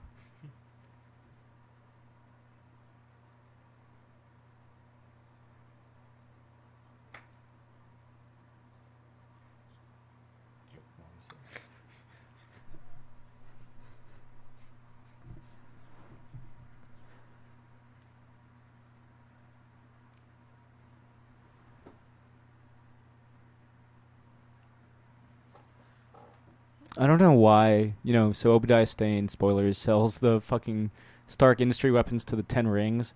Why he keeps the Stark Industries... Like, he's already had the board lock Tony Stark out of his own company. Why the fuck would he... that can't be good press. And, in no way, shape, or form jeopardize their military contracts. For anyone that was curious, I did look up what S.H.I.E.L.D. used to stand for, and it was Supreme Headquarters International Espionage Law Enforcement Division. Sounds very Stan Lee-y. Yeah, and then after... Picture time, yay! And then after 1991, it's changed to Strategic Hazard Intervention Espionage Logistics Directorate. And then from there, it's now... The Strategic... Homeland Intervention Enforcement and Logistics Division. That's how cool he is. He's got no buttons on that suit.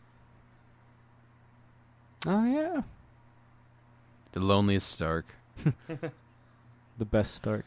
I will say... Stark is the loneliest number. I think Marvel's got plenty of badass moments that happen throughout the 10 movies that we'll be watching.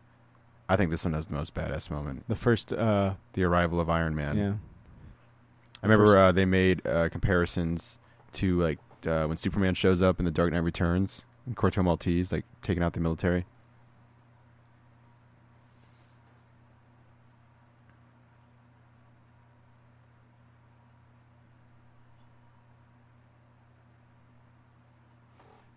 Oh, I see you.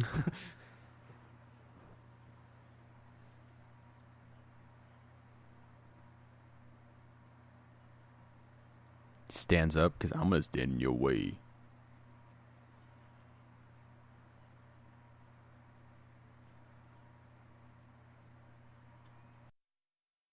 I love the little flash charge noise that those make before. I told you, kids now, when we used to play comic book characters and superheroes, if we were ever Iron Man, you never do that. But now the kids now, this little kid came into the comic shop and had that and and he would do the recoil and stuff. He's got that down.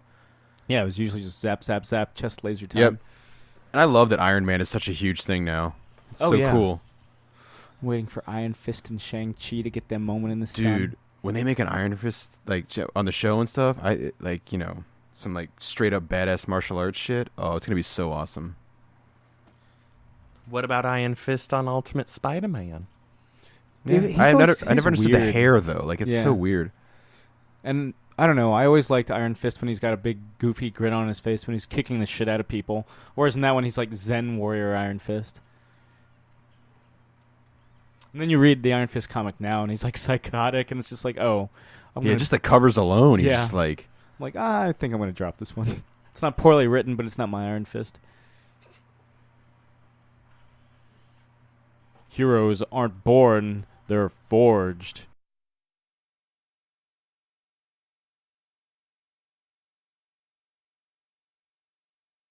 Booyah. Groovy. Breaking the sound barrier. Ripping and tearing the sound barrier. Sorry, Jake. I'm not sorry. I know you're not. You thrive.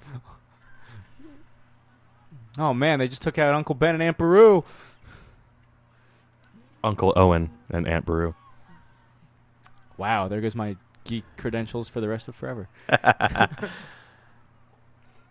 Now you're as good as a fake gamer girl. Yeah. Better. No, not better. I'm with the fake gamer girls because I love you fake. Because you're fake? Because you're not real? Yeah. Because you don't actually exist? Because I'm in your guys' mind. Because why would someone want to fake being a gamer girl? I mean, I've already made my stance on Gamergate pretty well clear.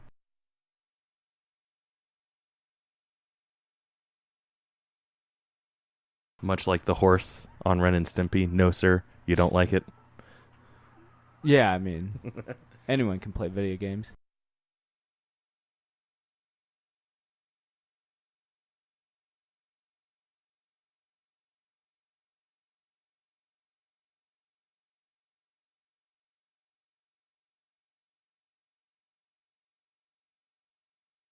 Fuck yeah.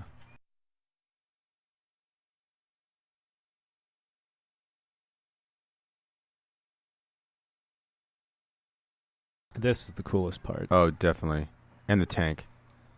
It's like a Western.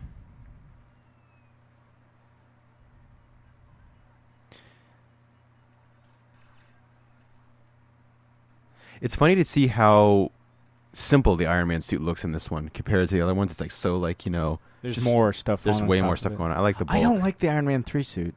Yeah, I mean, I do like this one because it's just kind of like more the classic look. It's just there's just the red and the gold.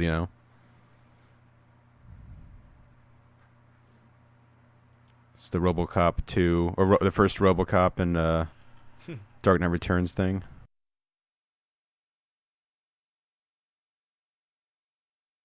We have no idea what you just said because we don't speak English. They know. It's implied. Oh, you want us to fuck up the fat man? All right, fair enough. That's a hell of a shot in that tank. Yeah. Yeah, impressive. Good aim. I mean, you're about to die, but yeah, great shot. Walter White does his best Iron Man impression when he lights that car on fire in season 1. I love that it's a tiny little thing. That's a trailer moment. It's so right there. badass. You're talking like trailer that never moments, gets old. Chris. Yeah, that's the ultimate. A little messiah complex for you right there. I really hope there's no innocent people in this village anymore. It really is interesting to look at this suit, because I haven't watched it in so long compared to the other ones, and it really has the classic Iron Man down. I think at first when we first saw it, we're like, look at how crazy complicated the suit is, but compared to it, it's I think really cool. I think after Favreau left after 2, so did Eddie Granoff. I don't think they brought him for the Avengers or Iron Man 3. Mm. And it was actually Joss Whedon kind of came up with suggestions for the Iron Man suit in the Avengers. No, I'll get to them when we get there.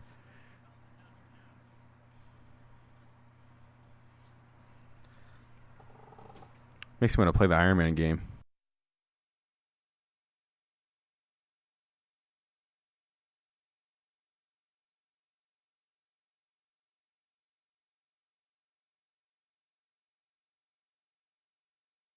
What does that even mean?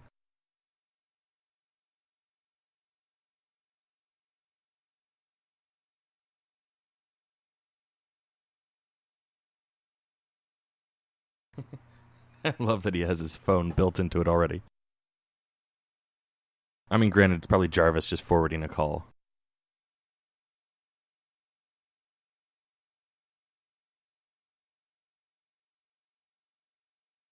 Driving with the Top Down is the name of the Iron Man theme on the official soundtrack. Oh.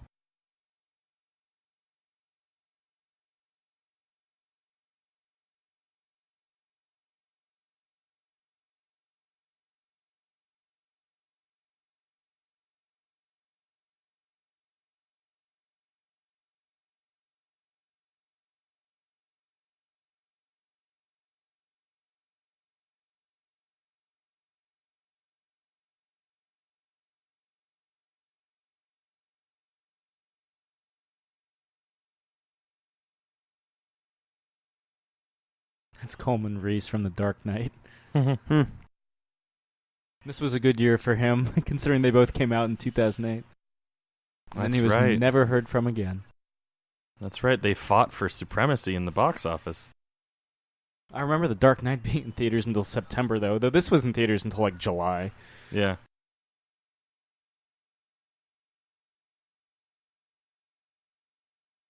Iron Bogey. Iron Bra.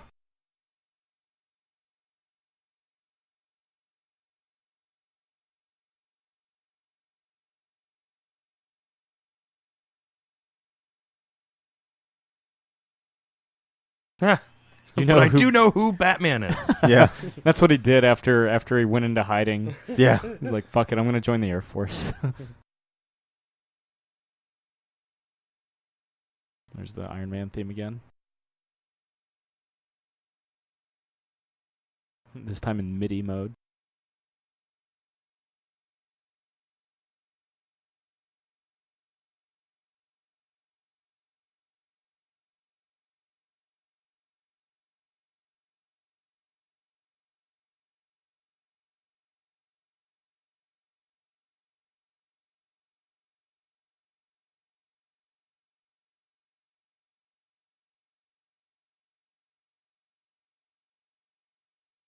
Shake it off.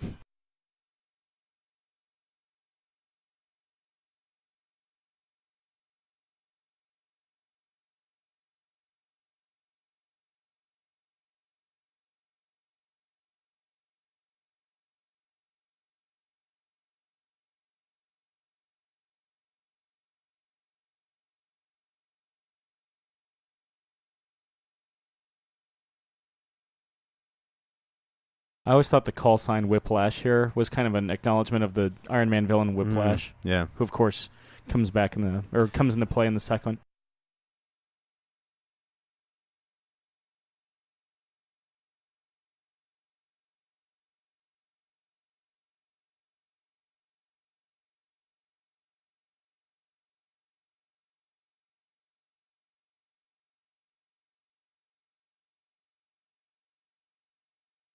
Hey, you know that guy practiced no-fly that zone? line hardcore when he was driving to the set that day. Like, oh, I'm going to nail it. Hey, And he did. I'm the ranking officer. Maybe follow what I'm saying. It's true. Hey, Coleman Reese is happy. For once. The only time. Well, I guess he was happy until Lucius Fox was like, by the way, if... Fuck you. Yeah.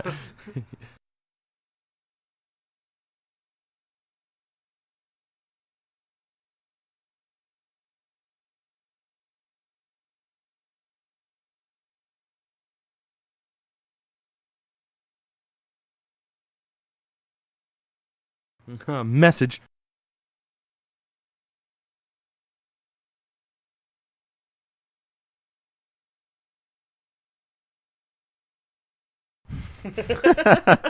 Obadiah Stane is suspicious and also wears Yankee Doodle pajamas.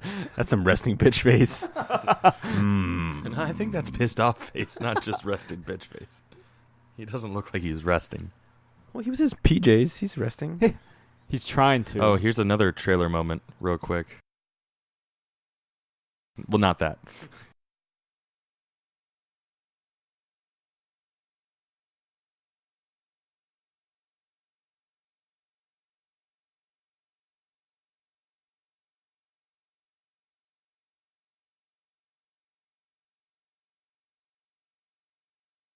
That. I remember that being in a trailer. I always felt that there should be more to that scene where she's just like, are those bullet holes? And then it just like the scene ends, and I always felt like there should have been a little bit something more instead of just ending it on that question. It makes the scene feel unanswered and weird. Much like many of Sam's sexual encounters. Most, really. They usually end with Jeff Bridges resting bitch face. Jeff Bridges!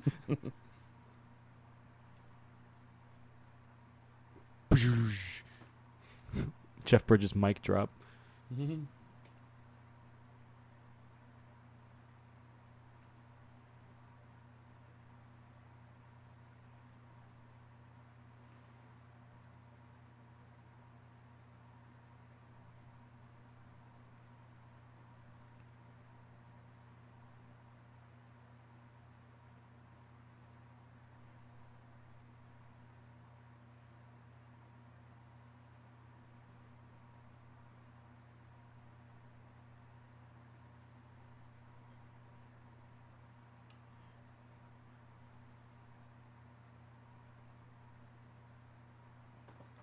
You really want to conquer Asia. You keep bringing up that you want to conquer Asia with like the bow and arrow and shit.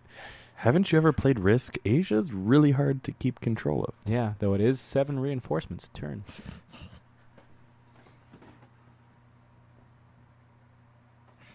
Yeah, we all went to the mic. Ooh, sexually. We all wanted to make the sex joke.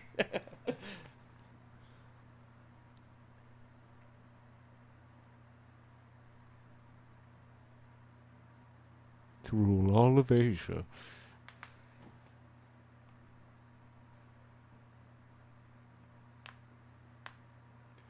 Some intense feedback right there.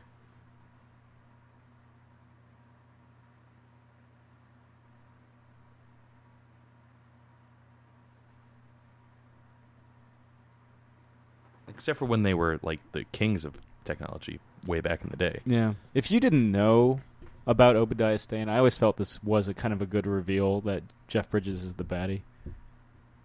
Like there were some hints, but this was a good reveal right here.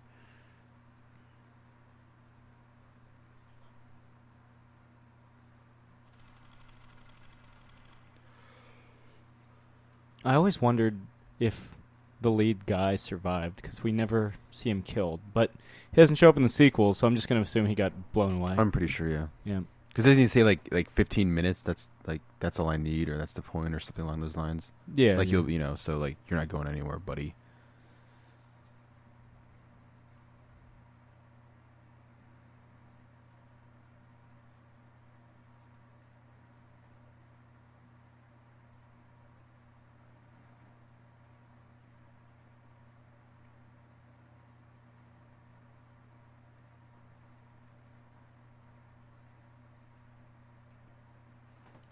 They've been dealing under the table, but keeping the company name prominently displayed on all their products.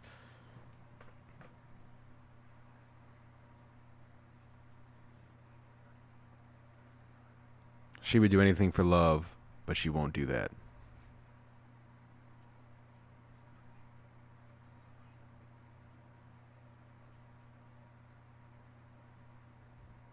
But I'm not a soldier. I would love to see him do like his chaplain routine in the Iron Man outfit. Because he had that down when he did the movie. Yeah. Got the BAFTA for it. I'd even say he should have got the Oscar for it. He was nominated, but yeah, I didn't.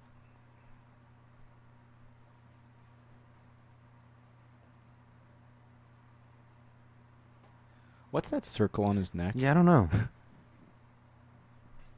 Well, maybe it's just grease because he's got it like on his side of his face too. He has another arc reactor on the back of his neck. Oh, that's what it is. One on each side. He's like Frankenstein. Frankenstein's monster. Adam Frankenstein. From Captain Adama.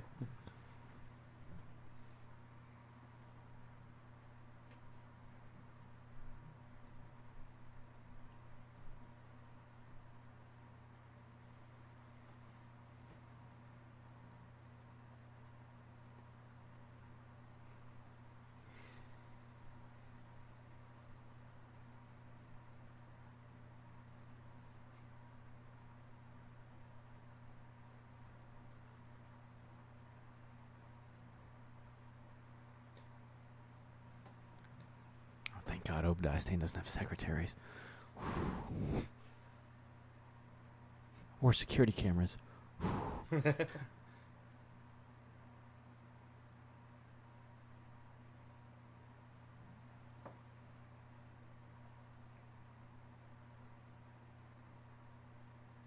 is this, a Mac?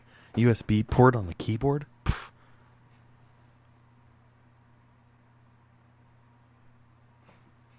Secret Agent Gwyneth Paltrow. Secret Agent Paltrow. Secret. Hey. No, so dumb.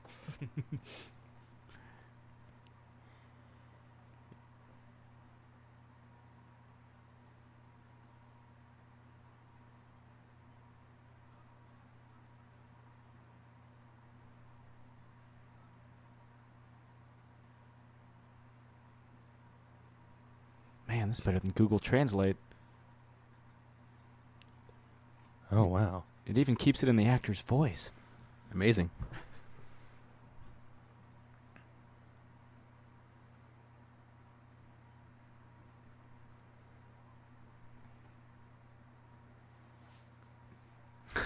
Creeper Bridges' face. Creeper, yeah. I'm no fashion expert, but like, what is that he's wearing?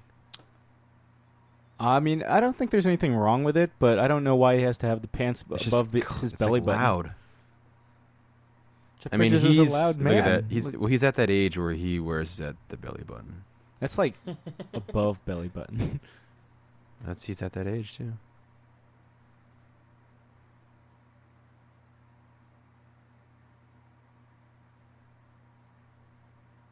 Yeah, that'll show him.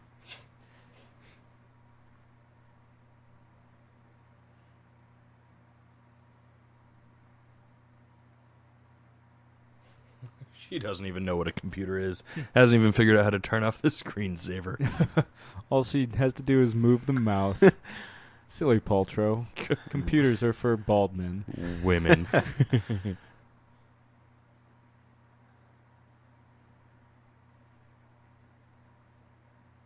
Why do they get a load of me? Can you enunciate, please? Like he's talking like he has like a thing of dip in his lip. He's talking like Rooster Cogburn. Yeah. I'm gonna drink this weirdly. Yeah, sexually. Let me seductively drink my scotch. He's drinking it like he's kind of like drinking it out of like a wine glass, but he doesn't have the stem to. Ugh. He just pours it into his mouth. Mm-hmm.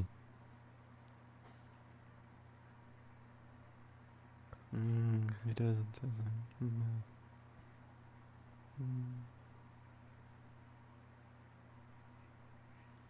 Hopefully everything is finished copying. I mean, otherwise you get corrupted files.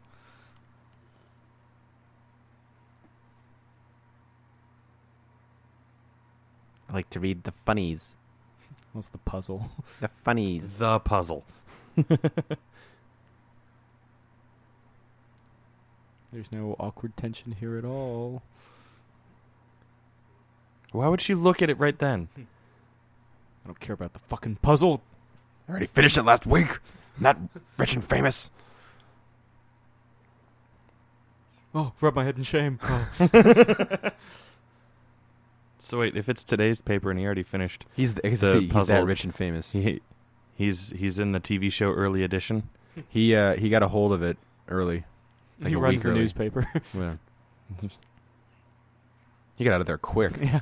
Oh, here, this is angry Jeff Bridges. Like, this is scary Jeff Bridges. Yeah. That's Jeff Bridges that you were talking about like an hour ago. Yeah. That's the one. Like I said, the guy with the bald head plays Ralphie in A Christmas Story. He was one of the executive producers on the film because he's friends with Jon Favreau and Robert Downey Jr. Speaking of characters in A Christmas Story being in contemporary movies, you remember the one kid that was killed in Freddy vs. Jason by Freddy? Mm-hmm. Yeah. His older brother plays the guy, the guy that picks on the kid, the ginger with the beaver hat. Yeah. If you didn't hear that, he said a box of scraps. In a cave. Box of scraps! And Also, got the tie out of there too. He shaved his head for that. He's actually not bald. He shaved I his mean, head it looks like very precise. Yeah.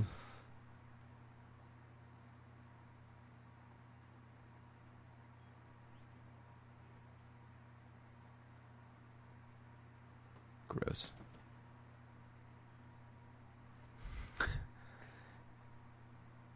Another night on the town. Was he hiding behind the couch? And then he popped up? For hours. Yeah. You'd think he would have updated Jarvis to be like, don't allow Obadiah in. He doesn't know about Obadiah being a traitor. That's what Pepper was calling to warn him. Oh. That being said, you think he'd at least lock the doors. Yeah. Yeah, you'd think that he would be like, no one's allowed in. Did he really design that specifically to do this? He's been waiting for it ever since he got back. He knew he would do it.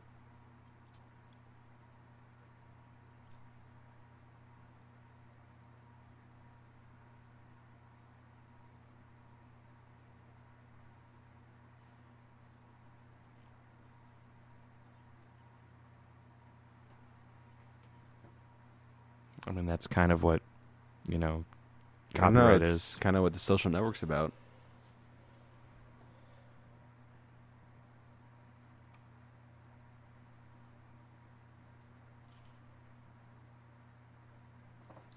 Oh, actually, Obadiah Stane. People have speculated that Japan surrendered to the United States because they'd rather not surrender to the Soviet Union. The atomic bomb only played a slight role in their decision.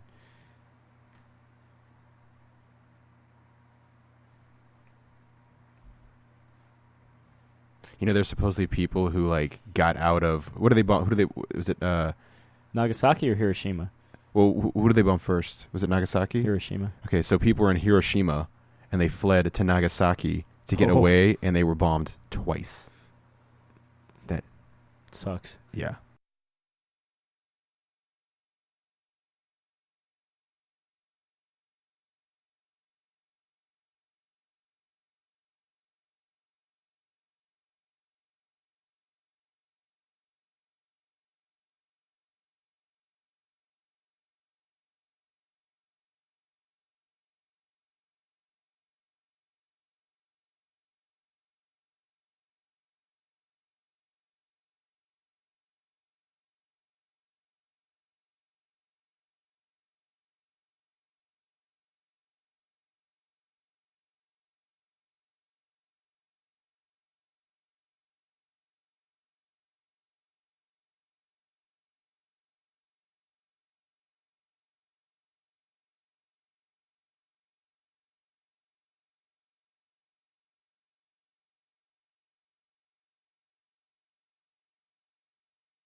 You'd think that, S.H.I.E.L.D. would be able to take whatever fucking shortcut they wanted and wouldn't need Pepper to help. To even tag along really should be a liability. Yeah. Also, Tony had access to his phone. Why didn't he call for help?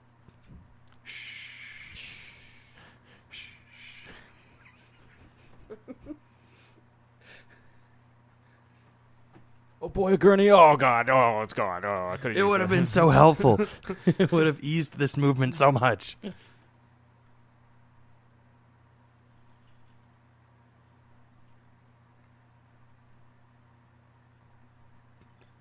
If I turn this upside down, it'd be a better thing to balance on. And oh god, no, it didn't work.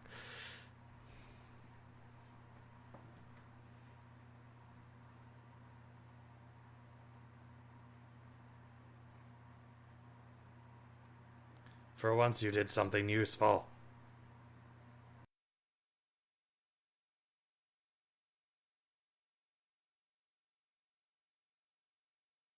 Surprising that he could muster up enough strength to slam that on the ground like that. Yeah. Pepper only can get stuff with cheap glass. Mm-hmm. This entire sequence is really kind of based off of Iron Man 200 because Obadiah Stane only becomes the Ironmonger in one Iron Man story. And, in the movie, he dies at the end. The big difference is Iron Man kind of kills him here. Whereas in the comic, he blows his own head off rather than surrender to Tony Stark.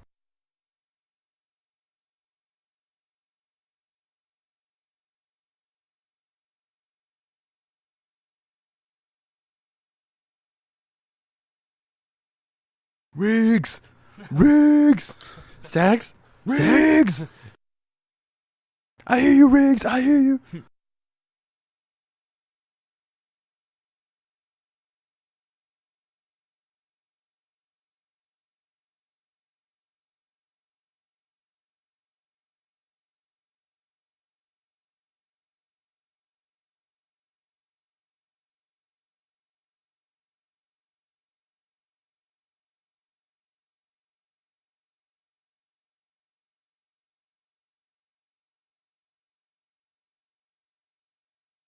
How far away is the Stark headquarters from the R&D area? A hop, skip, and a jump. Because that took them a long time to get there. Well, remember, she went back to S.H.I.E.L.D. headquarters with Coulson to get the reinforcements. Reinforcements. Reinforcements. Reinforcements. The one Sparks fan This somewhere. This is is like, the coolest yeah. Coulson part, where he's just like, I have this. Yeah. Back when S.H.I.E.L.D. agents wore suits like FBI instead of jumpsuits like they do in the Avengers. I gotta turn the porn off. Yeah. It's time to make the donuts.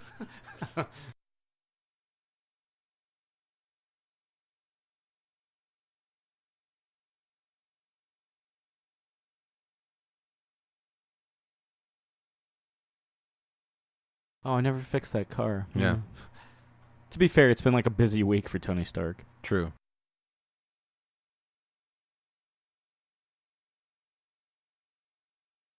And I still haven't fixed the ceiling either. Good thing it doesn't rain in California.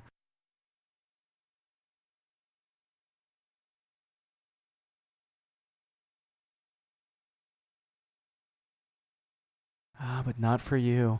Nope. And you're taking Tony's R8. Okay.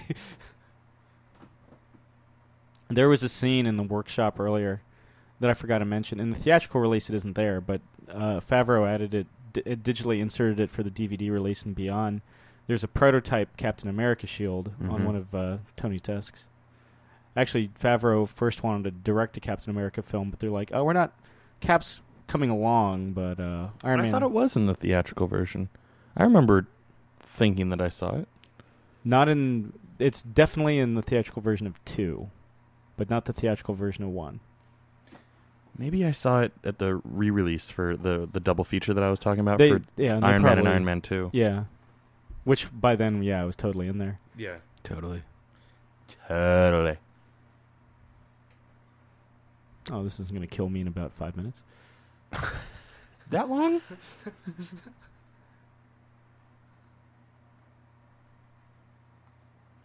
What is this, fucking Hellraiser? Oh, man. What's with the chains? What kind of kinky shit is Obadiah Stane into? What isn't he into? That suit? Actually, he is in that suit. Oh! What a waste of a character. Let's slowly and methodically shoot at him. There's no way that he's just going to pound into us. Oh, fuck. He kind of looks like the Iron Giant. Yeah. But not friendly and saving the day. Yeah. Well, I mean, until he gets a dent in his head, he's not very friendly.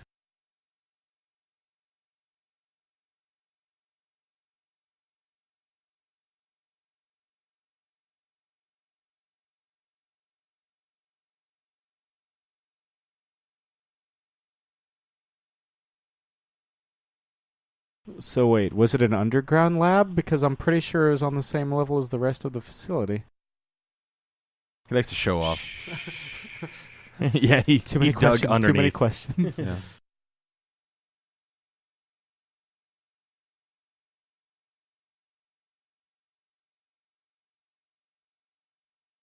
Ain't nothing scarier than Mecha Jeff Bridges.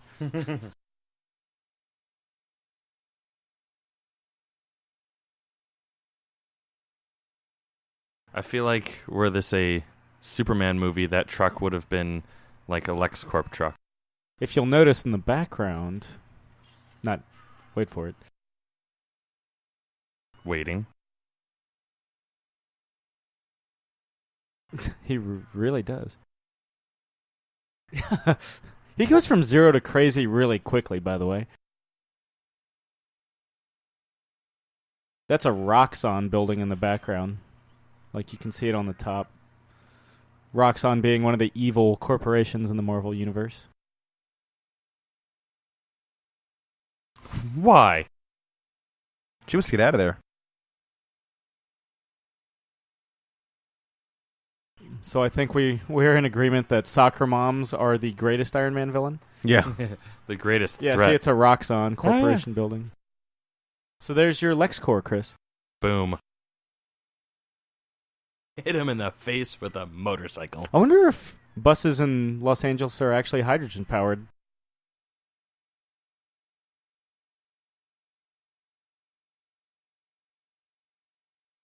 Literally while he's holding him up. Yeah. He's not a subtle man.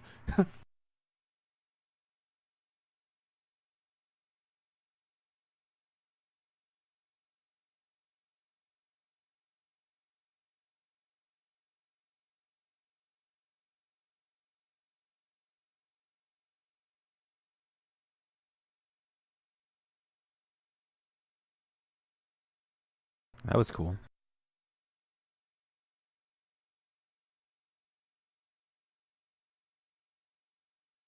How long have you been working on this suit, man?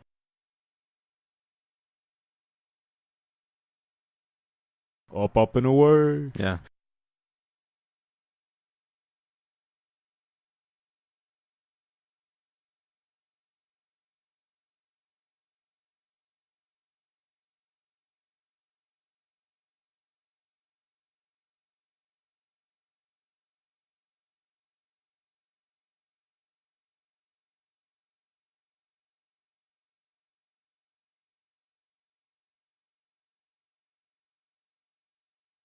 I feel like the military would be like, no. Well, he gave him that wink of, like, plausible deniability. Yeah. We're here in cleanup capacity only, guys. The Marines are well versed in that wink. And probably the Air Force too, I don't know. Yeah, I really meant just like the military in general.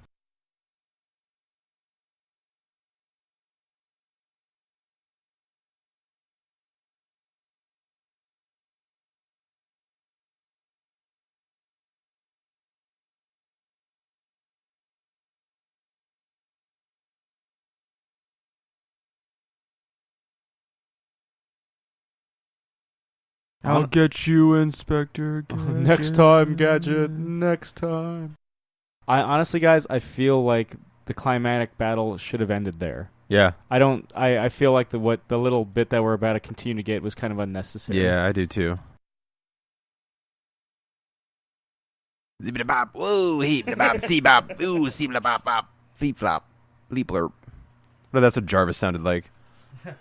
Oh, you Iron Man, see-bop, feep. Bebop, Scatting, Jarvis. Yeah. Yo, you're running low on juice, man. Blah-blah-bop, Scatman Jarvis. Spoke like Bumblebee and Transformers. You're running on empty. Oh, my hand.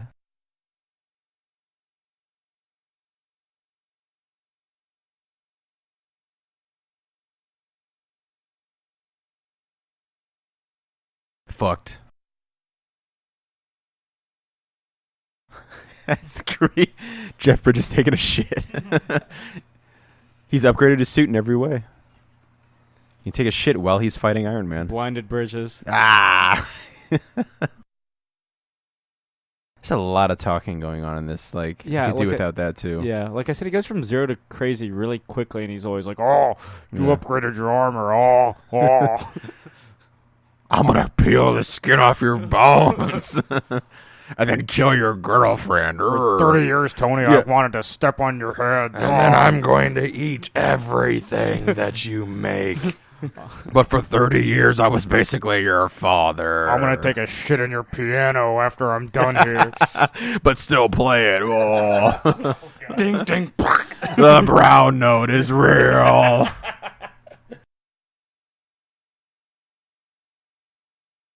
I mean, yeah, I think he would know it's important. Yeah. I imagine everything is You're important. I'm blinded by the light, Tony. Flippity flop, flip flop. Why don't you keep ripping stuff out, Tony? Oh, well. The ripping and the tearing. How did no one make a ripping and the tearing joke as he's ripping and tearing the thing? We were waiting for you to make it. This seems dumb right here. Like getting out of the yeah, kind of like the Rhino in the end of Amazing Spider-Man 2. Yeah, like I said, man, Mecha Jeff Bridges. Yeah.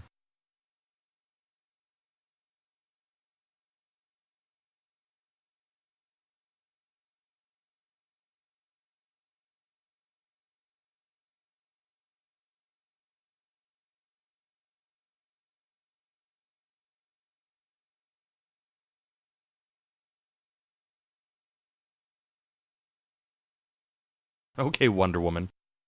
Wonder Woman. Hey, there we go. I made a legitimate Wonder Woman Nice. reference. Well done. Nice. Well done.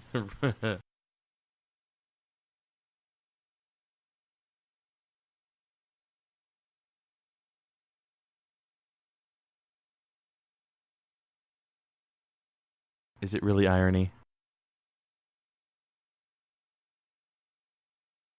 I don't think that's irony. Is it? It's iron. E. He kind of looks like In this part, he's like out of breath. he's got to let us know about that, you know. Yeah.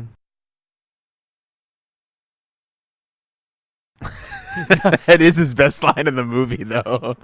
That's how he. Hold still, you little prick. Yeah.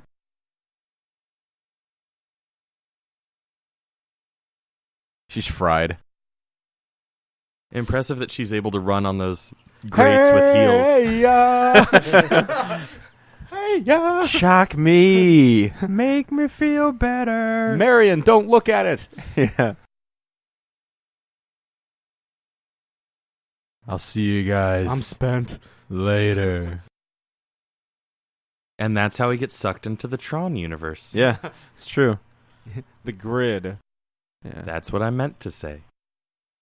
I got in. I always thought it was so creepy how he like announces that he's like, I got in. I got in. Man.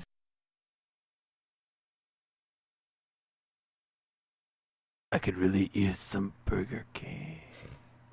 Here's the thing.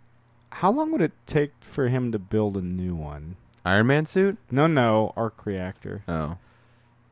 I guess if he's not using the suit itself, he probably would have enough power, hopefully, to build a new one. But it's not like that he can crank that shit out in a matter of like... And it's not like he gave other people the plans on how to build one. Yeah. Unless he like harvests it from like Obadiah Stane, just like, I'll be taking this back.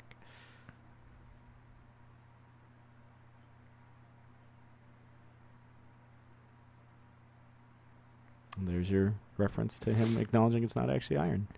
Alloyed Man. Gold titanium alloy man just doesn't roll off the tongue. Ozzy couldn't.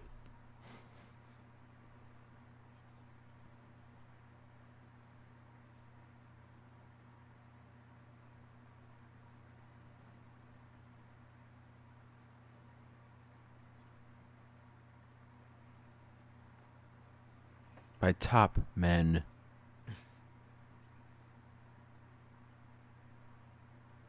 For the longest time, for decades, Iron Man to the public was officially Tony Stark's bodyguard. It wasn't until, I think, Civil War where he comes out and he's like, oh, by the way, I'm actually Iron Man.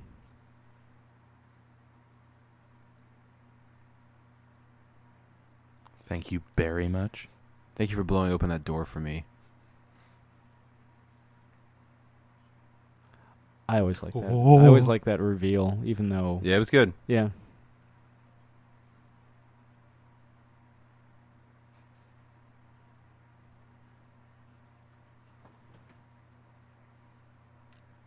Suit yourself as she puts a suit on him. Suit up. Yeah. Barney Stinson. That's where he gets it. Even though How I Met Your Mother had been on for like 3 years.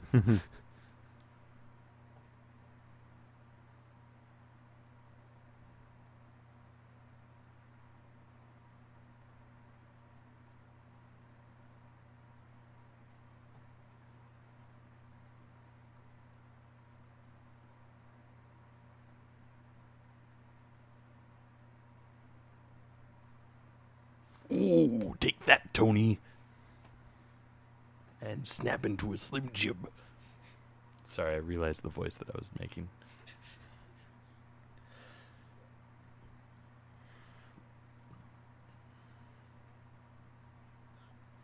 I like the way that he kind of forced it out as if he was reminding Tony to keep to the script. You are making a statement, ding-a-ling. Stick to the cards, you little prick. I like how Rhodey's no questions, and Christian Everhardt's totally questions.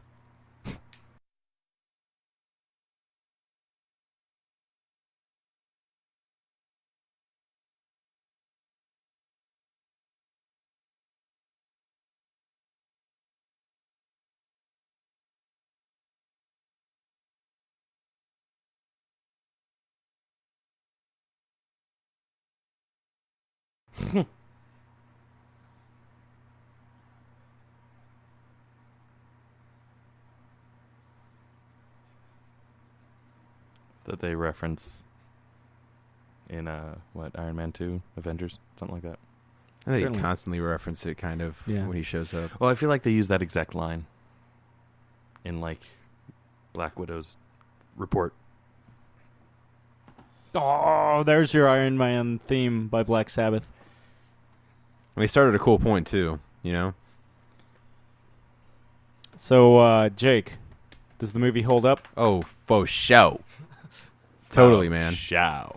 That's it's been a while, but dang, that's a freaking great There's movie. Louis D'Esposito, executive producer, who was one of the guys that he was the guy that came up with the post-credit scene for Super Mario Brothers. Mm-hmm. And I feel like he had a hand in coming up for this one. I remember in the months leading up to this, there was a lot of I've heard rumors that Samuel Jackson's in it, but I'm not sure. I've heard rumors, and I was still on the fence until... Oh, there's your 10 rings. Yeah.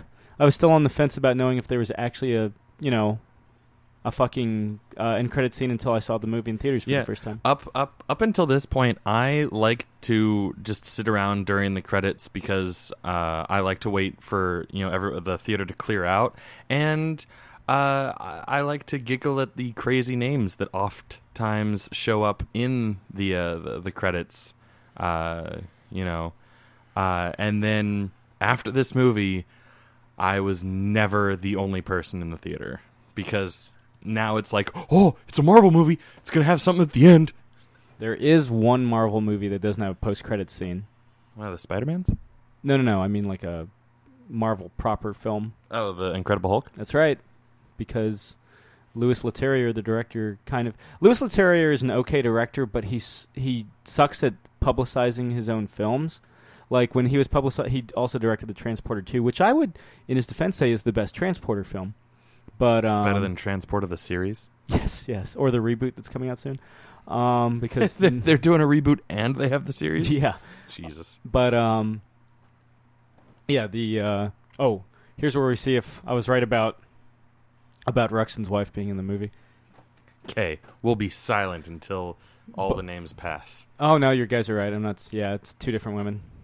I stand corrected. But so when he was promoting The Transporter 2, he's like, Frank Martin. Stanley played himself. What? Yeah, not Hugh Hefner. He's like, Frank Martin, Jason Statham's character, is totally a gay action hero because he turns down what's-her-name's advances. And it's one, we know that why he turns down her advances because she's married.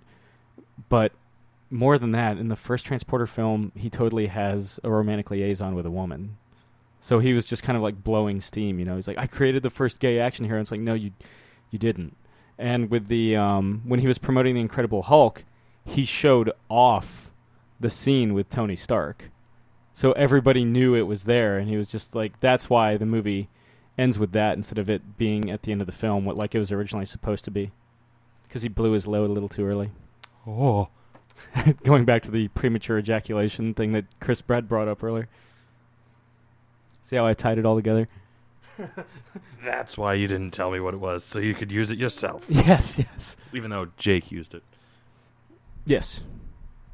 But yeah, that's it's the only Marvel film that doesn't have a post-credit scene.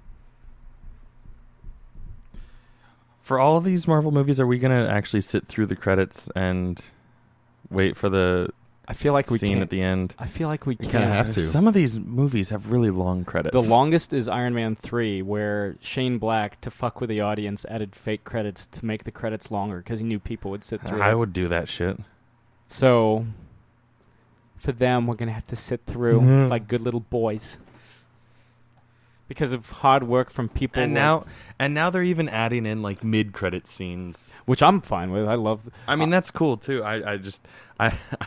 I loved in Avengers when they did that with the Thanos scene. And people they were like, "Oh, okay, cool, that's the scene," and they started walking out, and they missed the shawarma scene. Granted, it's not like, "Oh, you missed some big thing," but it is still like they missed that. There's scene. a little bit more, yeah. And then ever since then, they've had, with the exception of Iron Man 3, they've had 2. I feel like the true post-credits scene in Captain America should have been Cap waking up in present day. Mm-hmm. Like, just end it with the kids running in the 1940s streets of New York playing Captain America. And then you could use Cap waking up as the mid-credits in the Avengers teaser at the end of the film. And I always felt that the Avengers films, I would have loved it if I had to do it each phase of each film in phase 2, because by then they knew which movies they were going to do. I would have had like a tease for each one. And you could argue they had one for Guardians with Thanos, and I would have maybe done some sort of nod to tee up Iron Man 3 and Thor the Dark World and Cap the Winter Soldier. Kind of like the Marvel characters will return in, whatever the next movie on the docket is. Well, and no, a little bit more than that, where they each get their own little bookend scene. And maybe mix it up so a different print of the film gets a different ending. Oh, like Clue. Exactly. You know what? This is completely off topic, but fuck it. You're sitting and listening to the credits with us, so you're probably like jerking off or something anyway. To Sam's voice. I hope so. God, I know I do. He does. He asks for a copy of every commentary we do. The Clue, just his vocal. Just the Clue episode of Psych. Yeah. They only have the not Christopher Lloyd murder version. They have the other. They have the different murderer version, the East Coast version. I'm sure you can find it online. Yeah, I know both are on the DVD. Oh, there you go. Do you have any of them on DVD? No. I watch them on Netflix. So while we're waiting, CBR had the top 75 Marvel moments, and they released the top 3. And I think I'm getting the order correct. Number 3 was Cap de-thawing, and becoming Cap again. 2 was the death of Jean Grey. And number 1 was the death of Gwen Stacy. I have a little nerd humble brag, but not humble at all moment. I have the issue where Jean Grey dies. I've seen that movie. Yeah. That'll be on the docket at some point. Spider-Man ones? Ooh, Skywalker Sound. X-Men before Spider-Man. Remember, development on Amazing Spider-Man 3 kind of stalled after the box office response to 2. Yeah, that's a bummer. Which is sad. Yeah. Oh, Hans Zimmer. Yeah. Though he's only the... Executive. Yeah, it was Ramin Djawadi is the actual composer for this one. But if I have to recommend Spider or Iron Man stories for if you're looking for good Iron Man stories to read, read Matt Fraction's 5 Nightmares of Iron Man, Extremis or Extremis, however you want to pronounce it, by Warren Ellis, or Armor Wars by Bob Layton and David Michelini.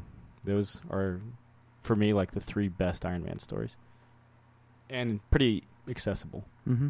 And Demon in a Bottle. Yeah, my only thing about Demon in the Bottle is it's not like your standard story. It's Iron Man versus alcoholism, which there's something to be said for, but it's not like, hey, let's all jump on this character's bandwagon and ta-da! There's a scene.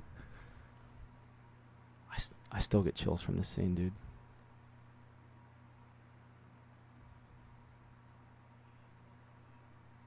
No, you're not.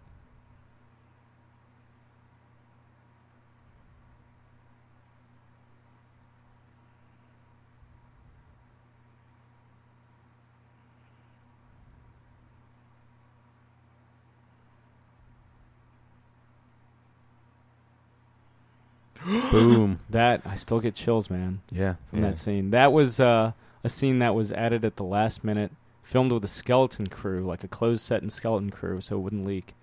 And the final scene was taken off preview cuts of the film, so no one would know it was there for like press screenings and stuff. But and it was Bendis that wrote the dialogue for that because he had created Ultimate Nick Fury, who that's based off of. Because regular Nick Fury was for the longest time was white. But yeah, damn, that's such a cool way to really tee up the entire Marvel universe. Absolutely. So yeah, like I was kind of hinting at earlier, guys, we're going to be going through all of the Marvel Phase 1 and 2 films. And so next on the plate is the really, in my opinion, underappreciated Incredible Hulk with Edward Norton. I like that movie. I'm looking forward to checking that one out again. Yeah. So I can talk about how Harlem is backwards. And we will. So that's something to look forward to next week. I'm pointing at nothing when we go into the next Marvel film. See you guys on the other side. See you. Bye-bye.